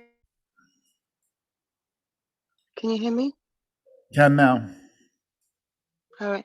I think maybe I agree. Maybe we just need like slightly different role models and different definitions and examples of what success and making it looks like. But I think also, but yeah, like what Timna said at the beginning, it's quite hard to see they live. You know, it's quite hard to differentiate different aspects of capitalism because we live in it. But you know, even the artists, you know, even I don't know, everything is just like so personality oriented or popularity oriented. We had a Talkaoke earlier today where we were talking about how people take part in TV shows, not even because they get paid, but just because they will accumulate lots of followers, and that somehow converts into, I don't know, business deals and that kind of stuff. So you may want to do something out of pure reasons, or just want to work with the community, whatever. But you know, but I think the real stories are the ones of big impact and big names behind you. So I don't think there's escape from capitalism, which is really sad. But I'm just a bit. Okay, well, interesting points you made there. Like, you know, this idea, is that like the latest phase of capitalism? It's not even about how much money you've got now, but how many followers you've got, or likes, or stuff like that. You're skeptical of that, Akbar, I can tell by your face. I don't get many likes on my tweet. You wondered why? No, my friends don't even look at them. No, but it's gosh. I'm quite interested in the sort of aspirational thing, the lack of aspiration, and I wonder whether. What do you mean by lack of aspiration? Well, you were saying that you don't really aspire to owning something. You don't really aspire to having things. Hang on, Akbar. Is that a lack of aspiration? No, I have aspirations in other areas. I work as a tenant participation officer, and I aspire to do that job very well, even though it may not have the rewards of, say, being a footballer. Definitely done that. But yeah, and I aspire to be certain things within the community. I aspire to be a good father. I aspire to be a good person. I'm a Christian, and I aspire to do what I believe is right, wrongly or rightly. So my life is full of aspirations. I have aspirations for other people. I have aspirations for the kids in this area that are facing a lifetime of non-aspirational people around them who have settled in their lots and not trying to inspire them to do bigger things. An education system that makes you pay for university now, which is the first step to uneducating people. I went to university from a working class background. I was the first in my family to do so, and they thought I was mad. So yeah, I aspire for that kind of education and openings, what's the word, for people around me as well. I never underestimate people I meet, because there's always a backstory, and I believe that I went to university and I got a degree, and I believe if I could do it, most of the people I know could do it, and they will reap the benefits of that. Okay. I wonder whether there's a kind of immigrant aspiration as well, in that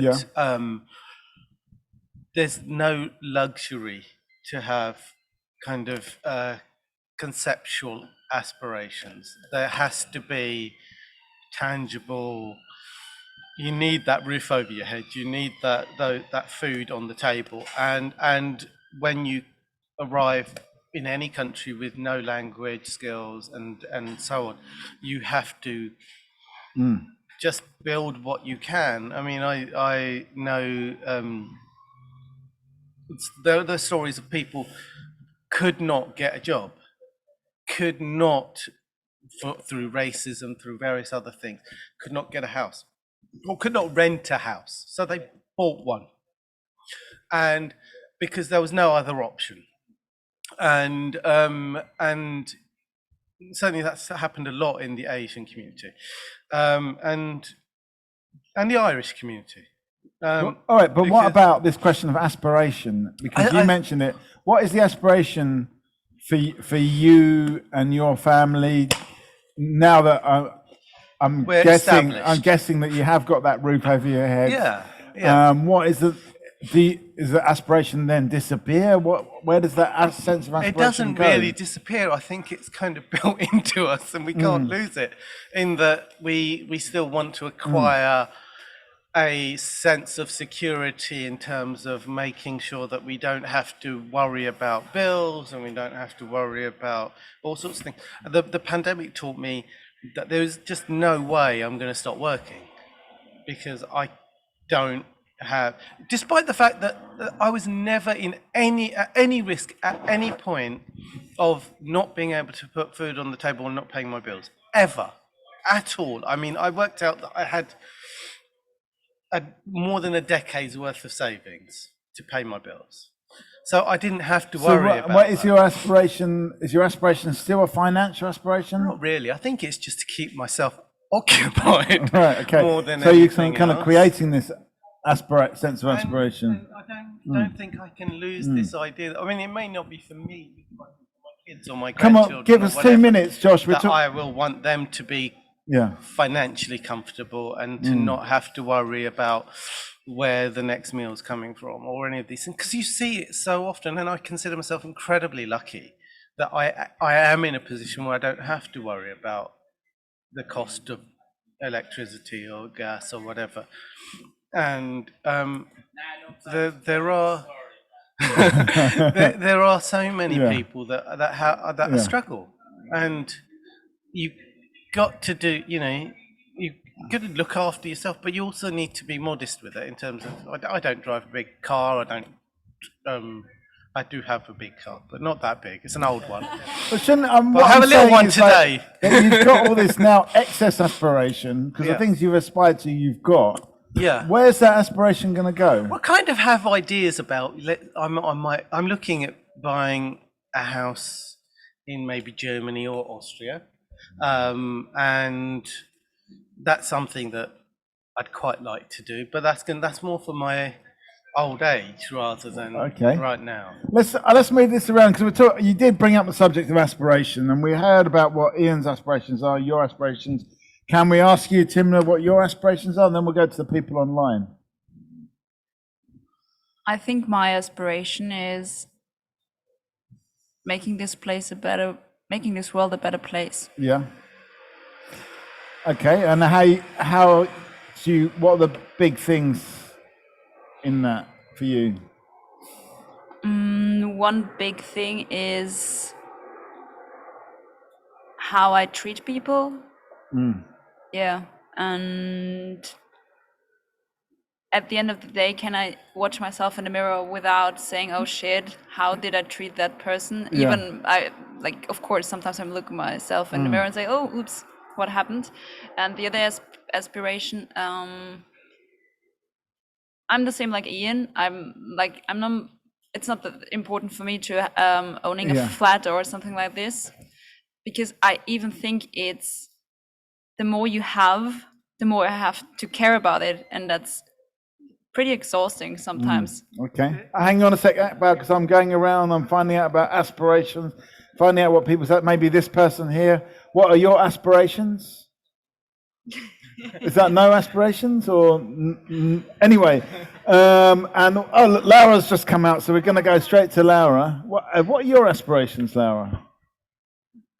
For life or for? I think we're going pretty much for life here. For life. Yeah. Have a drink. Can I get a beer? Actually? What's that? Can I get a beer here? We don't actually have any beers. Normally we've got beers, but not this time. Yeah. But we've got soft. You like a beer? No, that's. Oh, you get to the pub. Yeah, the pub will do you a beer. It's a takeaway, yeah. Yeah, they'll let you do a takeaway. Like a beer in India. Yeah, just tell them that you're coming. Yeah, tell them. In fact, even if you say Mikey wants to buy some beers, then you won't have to pay for it, and I will pay for it later.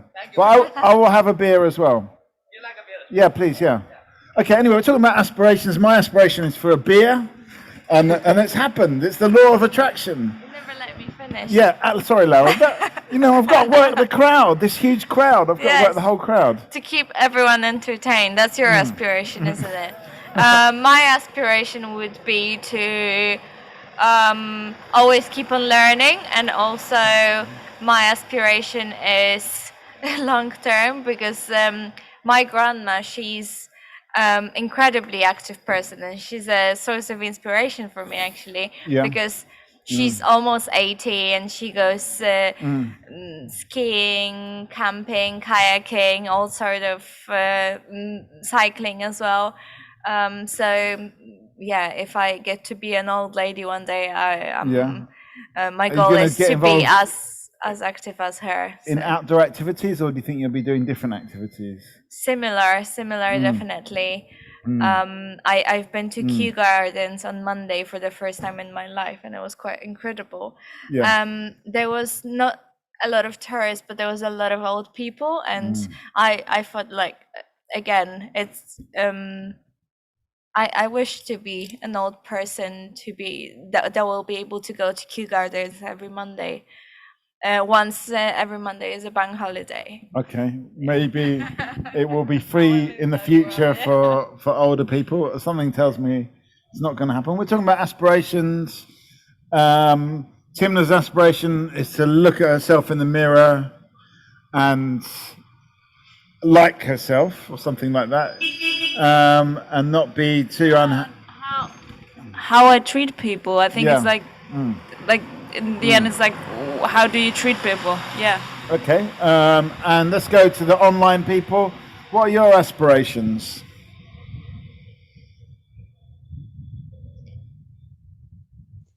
At the moment, my biggest... Oh, hang on a sec. You're very quiet there. Is that you, Andre? Yes, it's me. You're very, very quiet suddenly. Go on. Can you hear me? I've turned you up a little bit, yeah. My biggest aspiration at the moment is to become a prep cook in a hotel kitchen. A prep cook? Yes. Okay. You don't want to be the top chef? I don't want to be the top dog, no. I just want to do little bits. Yeah. Cold kitchen, they call it. Right. And why is that? Why is that your aspiration? I had a career in a bank and it wasn't fulfilling me. No? Now I want to work in hospitality with my hands. Okay. Much better for me because I used to do it before and I had a great time. Until we heard about that earlier on about you getting sacked by Pret a Manger. Yeah, allegedly for making homophobic comments. Right. Okay. Well, that's another subject we can go into later on. At the moment, we're talking about aspirations. We can move on to obviously Talkaoke, but at the moment we're talking about aspirations and what people's aspirations are. What about when you're an old person, Andre? Will you still have the same aspirations? Will you want to be active like Laura's grandmother? Yeah, I would like to be active, and I would like to have an asset in London. I would like to have a flat there. Yeah. And get monthly rent from it. That would Right. be my pension. Okay. That's an interesting aspiration for an anti-capitalist. But anyway, that's sorry, it's a bit of feedback there. So Margot, what's your? Oh, hang on. Go on. I think, yeah, I like this aspiration about. I mean, it's about being healthy, active, mentally, on top of it, person. I think as that being healthy is my aspiration. It's like being satisfied with what I've got. But I think my aspiration is to be self-sufficient as much as possible. What does that mean? What that means maybe is, it's not just I think about the material aspect of it, or money, but obviously that's part of it. But I think also, mentally to be self-sufficient in the sense that I allow myself that freedom not to rely on other people for my happiness and that kind of stuff. Right, so more emotionally self-sufficient. Yeah. Okay, I mean, that's interesting where people... Oh, thank you, Jose. At the moment we're talking about... We moved on from capitalism. Cheers. At the moment we're talking about aspirations. I'll just sum this up. This is Ian. So this... Yeah. How was your viewing, by the way? Really good, actually. It's a house on the end of the streets. And I've been looking for this house for a while, actually. Yeah. So I've talked to the landlord, and apparently I'm going to get the garden and so on. Okay, nice. So it's really nice. Well, hopefully you'll become a neighbour, and you'll be able, we do this every last Thursday of the month. It's a bit of a poor turnout tonight because we've had a lot of illness. Thank you. Poor turnout. No, I don't mean, obviously it's a good quality turnout. It's a good quality turnout, but a low turnout. That's quite low turnout. Low numbers, but a good turnout. But anyway, it's a free-form talk show. You can talk about whatever you want to talk about, and we've moved on through lots of subjects. We talked about the architecture of the area. We talked about does a form follow function. We talked about capitalism. We talked about workers and unions, and how can people move on from capitalism, and what would be people want to do? And people talked about maybe you could have an economy that was based on carbon credits, or just being good to the environment. But can that work? And then we start talking about aspirations. What are people's aspirations? Some people's aspirations are just to be good and kind to other people. Other people's aspirations are about we've got another person here. Other people's aspirations are about owning a flat in London. The same person's aspirations, in fact, is just to be not the head chef, but a prep chef. So there's all sorts of different aspirations. Laura's aspiration is to be like her grandmother. I guess you're not racing to be old, are you? Although you're wearing a racing hat, but looking towards being old and being active and old. So these are some of the things we've talked about. Yeah. Going back to the capitalism part in London, I think it's a very big debate, isn't it? In terms of we live in one of the biggest cities in the world. Yeah, I'm from Bogota, Colombia, but I used to live in Malaga, grow up in Malaga, Spain, and I lived in the fjords in Norway for 5 years. I lived in Edinburgh, and I traveled quite a lot. And I think just bringing the debate of capitalism into this city is something like people won't be able to debate that in a proper way, because it's like we live in a bubble. Yeah, you can order a beer at 5 a.m. in the morning. Yeah. Where's that? Because I would like. Yeah, you can do it online. You can do it online. You can do it online if you're drunk and nothing is open. You can order a beer. You can buy one online. You see, that's what's going on, people. Yeah, that's capitalism. It's capitalism. Pure honesty, isn't it? If you go to my country back in Colombia, if you want to go and get water, you have to go with two buckets and run for 3K, you know? Yeah. So until which time we want capitalism, or we don't need capitalism in London, no? It's a big debate. Yeah, I mean, I guess we're in a very capitalist place, and everyone will agree with that. But what's the next stage? Is it about people's aspirations? What are we aspiring to? Are we aspiring to just be safe and comfortable? Then maybe capitalism is out, or maybe it's not because of the environment. You're shaking your head. Capitalism doesn't equal safe. Come and join us. This is Talkaoke. We're talking about aspirations. What are your aspirations? Ignoring you. Okay.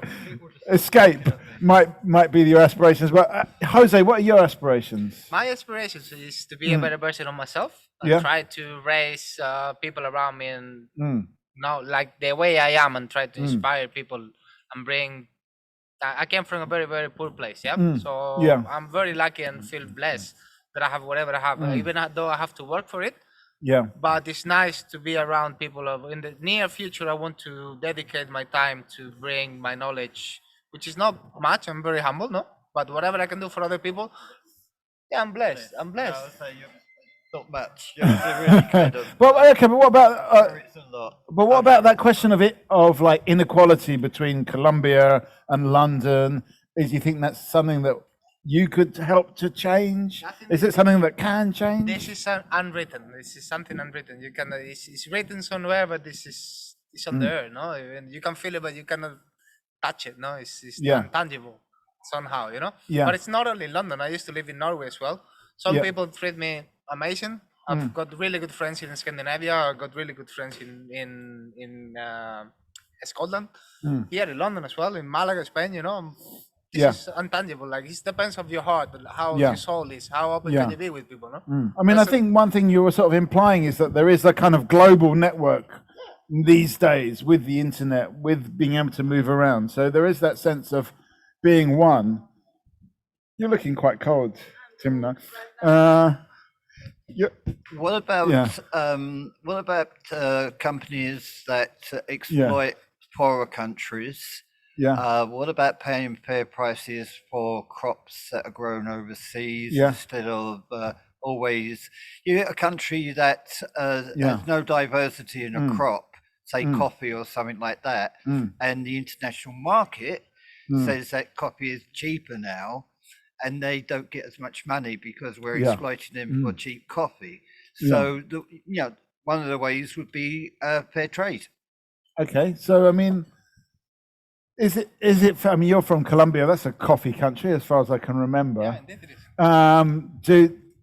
Should people be paying more for that coffee? Is it fair to the Colombians? I do study a master's in the blockchain. Yeah. Which is, I don't know if you heard about blockchain. So blockchain pretty much is a chain of transactions that are encrypted, but you can track, for example, my name is Jose and I own a coffee farm in Colombia, so I can track where my coffee goes from Colombia to England, for example, to a Tesco store, So I think we need to implement this kind of technology nowadays. Everything goes so technological. So if we are able to embrace this, like people will, the middleman will be lost, and then everyone will be getting paid fairly, like as you said, Even though I'm from Malaga, Spain, I grew up in Malaga, and in Malaga you have a lot of this is a land of avocado, mango, and tomato and lettuce. This is a beautiful country, but an avocado in Malaga costs you 20p, and if you go to Norway, you're paying for an avocado £3.50 for the same exactly same avocado, which comes from the same place. So this is capitalism, where you raising this to till which extent? You know what I mean? Yeah, I mean, but does it have to be like that? And is it worth taking getting a cheap Norwegian Airlines ticket with a suitcase full of avocados? These are all questions that are coming up here, but yeah. There's the avocado issue. You obviously, there's a carbon cost, and there's a transportation, refrigeration, and then the retail side of things as well. So it isn't entirely as simple as that. Also, blockchain can still be manipulated, because if Jose has his farm in Colombia, what's to say that Jose isn't buying all his coffee from some cheap place somewhere else and selling it on as his own? So in a way, it could be more capitalist again. Oh, it can be. I mean, capitalism is the human disease, isn't it? I think, but is it a curable disease? No, incurable. Okay. I think. I don't. I mean, there's this whole notion that blockchain and all of these things are going to be really helpful. And they can all be exploited. Everything can be exploited if you want it to be. Okay. Are we not just talking about greed here? I mean, at the end of the day, are we all greedy? I don't know. People on Talkaoke are not that greedy, apart from Macbell, because everyone like Andre just wants to be a prep chef. I don't believe I'm greedy. Yeah. But I want to talk a lot more and keep it all to myself. But I don't think people. Yeah. I think we're gonna. I mean, we've only probably got another 10 or 15 probably minutes. ate more chips than I needed to eat. I definitely all of ate these more things. chips. People eat too much. They consume too much. Everybody does. This country is an obese country. Most of Europe is obese. It's because we do, and it's really hard to move on, I think, from that greed. It is greed, whether it's an extra chip or it's okay. I mean, I said I'm not greedy, but I ate that entire. Yeah. Like when it comes to like obesity and I disagree. I think it comes from something completely different. I think who's greedy is the man on top who never have enough. Yeah. The Netflix is an example of a company where people are just so greedy. It's never enough for them to have enough money, and I don't think like the people on top are obese, or I don't think this is where it comes from. Like, what it comes from is the greedy people on top giving us the cheap, horrible things to eat, and then like that's the issue with sustainability and healthy eating, that like the actually healthy products are what's the word I'm looking for? This is like presented as something for As a people with luxury, money. Like if you want yeah. a luxury, like if you want a healthy produce, organic, like not grown in a very bad conditions, or with people who are fair trade, paid enough. That costs more money because obviously you pay extra to pay those people extra, or like to use good ingredients to grow the anything vegetables. right becomes a luxury. Yeah, exactly. So anything that's actually should be just the standard is considered a luxury. And the issue with the food in England that I've noticed, like obviously in Poland we have a lot of crap food as well. We have McDonald's, KFC, all that. But also for me, from the young age, I'm not very good with cooking, but my grandparents and my parents, like they know everything about seasonal local produce and how to cook from that. And kind of just by observing them, I know a little bit, not enough, because I think this is a little bit, it's getting forgotten with time. But here I don't actually see a culture of seasonal local cooking. It's the tradition for people very often is going to the pub for Sunday roast. In Poland, Sunday is the day that you go to a home-cooked meal to your grandparents, and you don't go to a restaurant because it's a Christian country, so most places would be closed anyways. Well, not restaurants, but so it's so interesting how just the mentality of so you're saying the greed comes from the top, and we, in the way we pay to be good more than anything else. I think I said a few things. There's a few things. Yeah, it was a good rant, really, wasn't it? And there would have been more sound effects had I not run out of batteries and been too greedy with the sound effects before. I just wanted to support what Laura just mentioned, and I think there's this. I don't know who it said, but they said that the sugar industry, or not, the food industry actually started because they couldn't put other things which were illegal into their food, so they now use sugar because sugar is addictive, and two, it's cheap, but they can now like put it in all to the food and make it unhealthy. Just concerning the topic of obesity. Okay, but are we greedy? This is the people speak.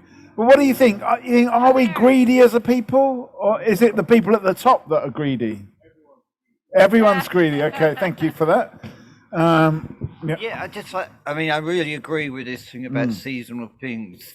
If you don't go back not too far ago, where we didn't have the imports that we have now. I mean, we have strawberries at Christmas time, and obviously strawberries don't grow in this country at Christmas time. We have foods from around the world. When I used to work for Marks and Spencer's, you look at things like, I don't know, a cabbage that we can grow in this country, and it's from Uganda. Right. And you wonder why, So, I think that we've grown used to this luxury of having food flown into us, when in fact it's healthier and less destructive to the environment to actually depend on our own crops and what's grown locally and and then fresher as well. I mean, there was something about frozen food is just as good as food that has just been picked because it's frozen. Not totally sure about that. I think that we should depend more on local crops. Okay, more local stuff, more fresh stuff. Growing up, we had seasonal things. Strawberries were only in the summer, and you go and pick them yourself. And it's changed. I mean, we go skiing, and the kids just want to have strawberries when we go to the shops. Like you were talking about Sundays. When we started skiing in Austria years and years ago, and shops were closed on Sundays. Everything was closed. They're not. So maybe not in the ski resorts. Yeah. So even the ski resorts were closed. Everything was closed. Well, the ski lifts were closed. No, the ski lifts weren't. But restaurants and shops were closed. Lots of things were closed. Post office still closed, to be honest. But an awful lot of things were closed. And over the years, more and more things are open, and you'd be able to. I think originally when I used to go, there was like one supermarket that would be open on a Sunday, and it was just like Billa or something like that, and nothing else would be open. Now every supermarket's open, virtually every shop's open, and it's just changed. You used to see a queue of people going into the church on a Sunday morning. Now nothing. I don't know if people do go to church, but I don't see them anymore. Okay, there's a raised hand from Andre. Andre? Yeah. It'll be warmer and more. Oh, you've got this very quiet thing going on, Andre. Let me turn you up. Hang on. Say something now. Hello? No, we've got nothing. It's getting quieter and quieter. Maybe type it in the chat, Andre. I feel like, anyway, it's a bit chilly tonight, so we might just start to wind this up. Normally we would go on a bit longer, but I think it's... but we will get some final thoughts and get some sort of direction here, because I feel like we've covered some important subjects. Is it good? Is it bad that shops are open on a Sunday now? Is it just how things have changed? Is it good or bad that we can get strawberries at Christmas time? All of these things. What do you think, Jose? It's just the fact that we are discussing here in London, like being greedy or not. Obviously we are greedy because we are having chetos and mice and beers here sitting and having a chat about it. There are some countries which cannot have this. Now, obviously, it's like that, no? Think about 100 years ago, no? Like, it was like we're thinking about the pandemic and so on. Everything is so global now that you don't even think about the how much we reach as people, no? Like what we reach as people is incredible, but this bringing us greediness, no? And then poorest countries are not able to live as we live here. It's impossible, and we will never be as you will never expect how they live in Peru, how they live in Bolivia. Yeah. I've been to Morocco, unfortunately, like the northern part of Morocco. I've been to the desert, and they live there. They call it the Prisa Mata. They call it like the rush kills you. Yeah. So these people, if you meet them, they're just quiet and they have nothing. They have absolutely nothing. They have the sun and cold. It's -50 in the night and it's +35 on the day, and you're having food with them. It's just amazing how they live. For me, like.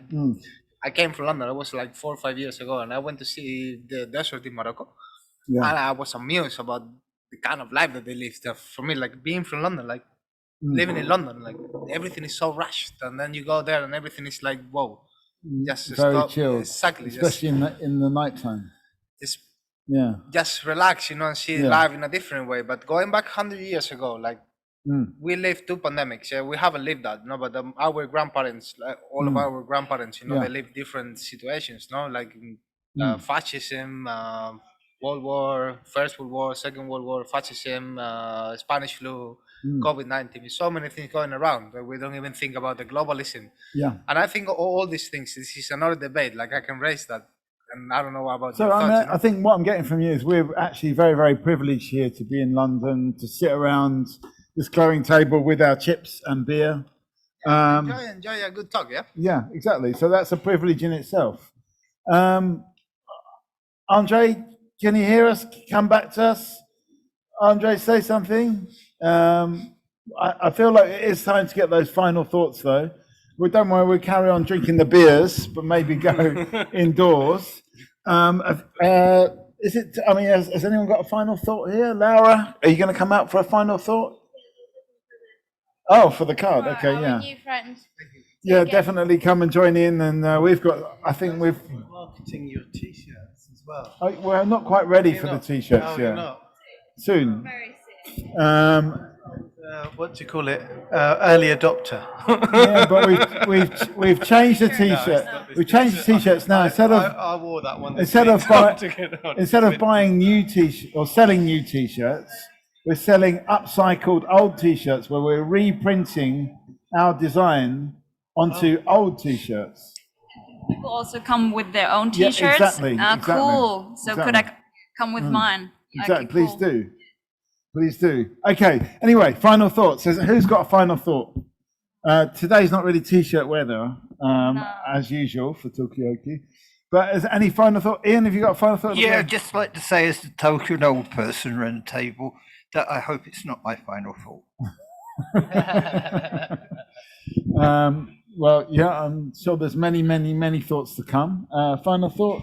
Timna, final thought? I have, no, I don't have. No, final thought? I think that there are people are heading in the right direction, but at the moment, there's a lot of inequality, and it's really hard to get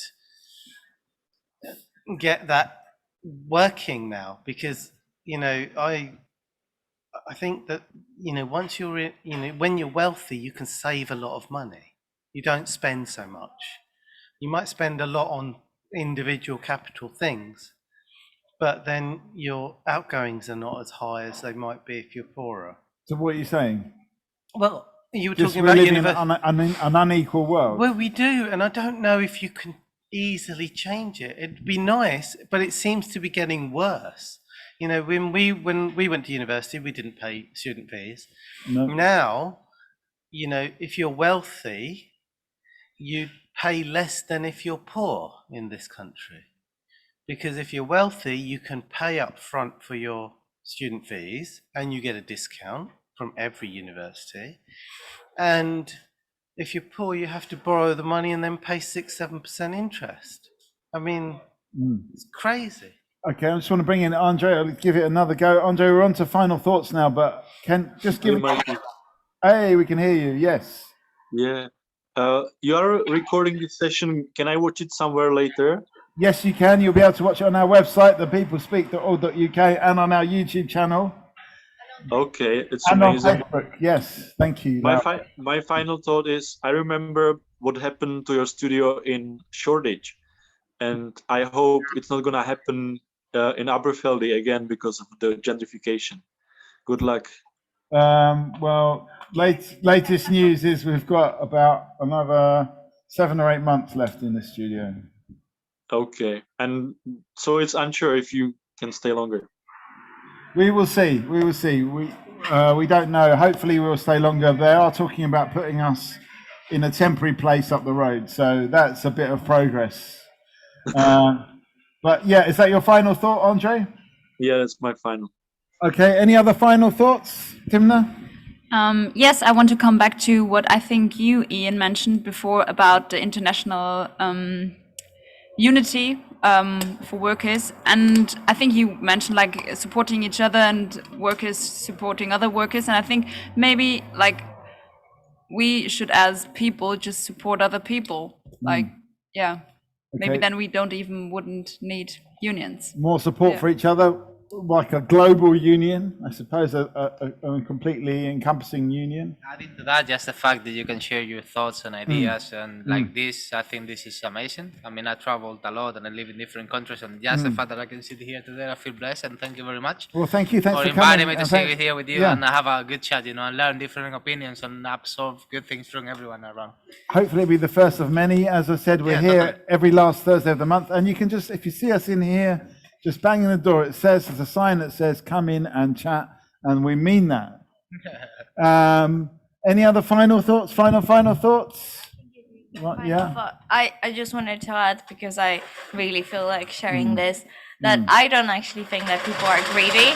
Yeah. And I think that what we call greed is something else deeper inside us that we are just not connected to. So it's all about being in touch with ourselves, because like really if you're in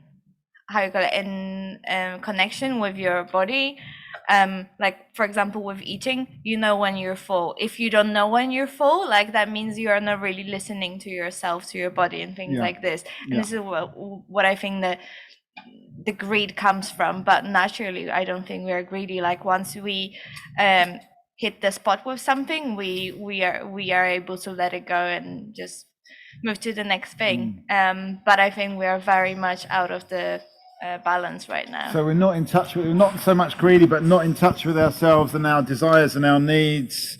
That is food for thought, but is it too much food for thought? That's the question.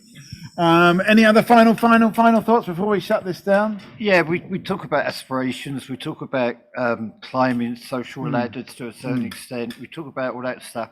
I'm now 64 years old.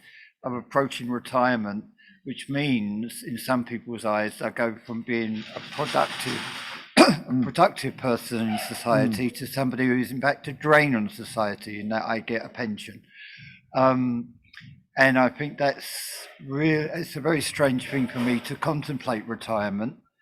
But, you get the time and you get the space to think, what have I achieved? And, and then that's when you have to come to terms with yourself anyway. So all this thing about greed and all that sort of thing, you find yourself there. And what do you do? What is your productivity? How do you go from that stage to another stage? I mean, is that something you want to do, retirement? Is that something I'd like to spend more time doing the things I do voluntary. Yeah. And that excites me.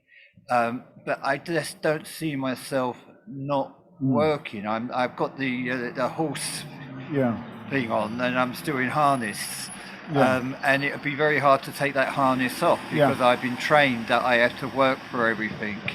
And if I want to buy something, I have to save up for it. The thing about our friend there, if you've got the money, things are cheaper. So what happens when you retire? You're on a limited income. You're just really cast away, aren't you, from that kind of aspiration? All good food for thought, and we're going to leave it there. This is the final thought. It's been a really good session. It's lovely to meet you, Jose, and hopefully you'll come soon. Any final thoughts from the guys next door? Any final thoughts? What are your aspirations? To be healthy and happy. How are you getting on with that? Things, keeping in boxing, keeps you healthy, keeps you happy. Yeah, seems to be doing all right with that. Yeah, try to. Okay, well, thanks very much. I think we're actually just finishing now. You look like you're finishing as well. Thanks, everyone. Round of applause. Maybe it's as simple as that. Be healthy, be happy. You heard it here. So we'll see you next time.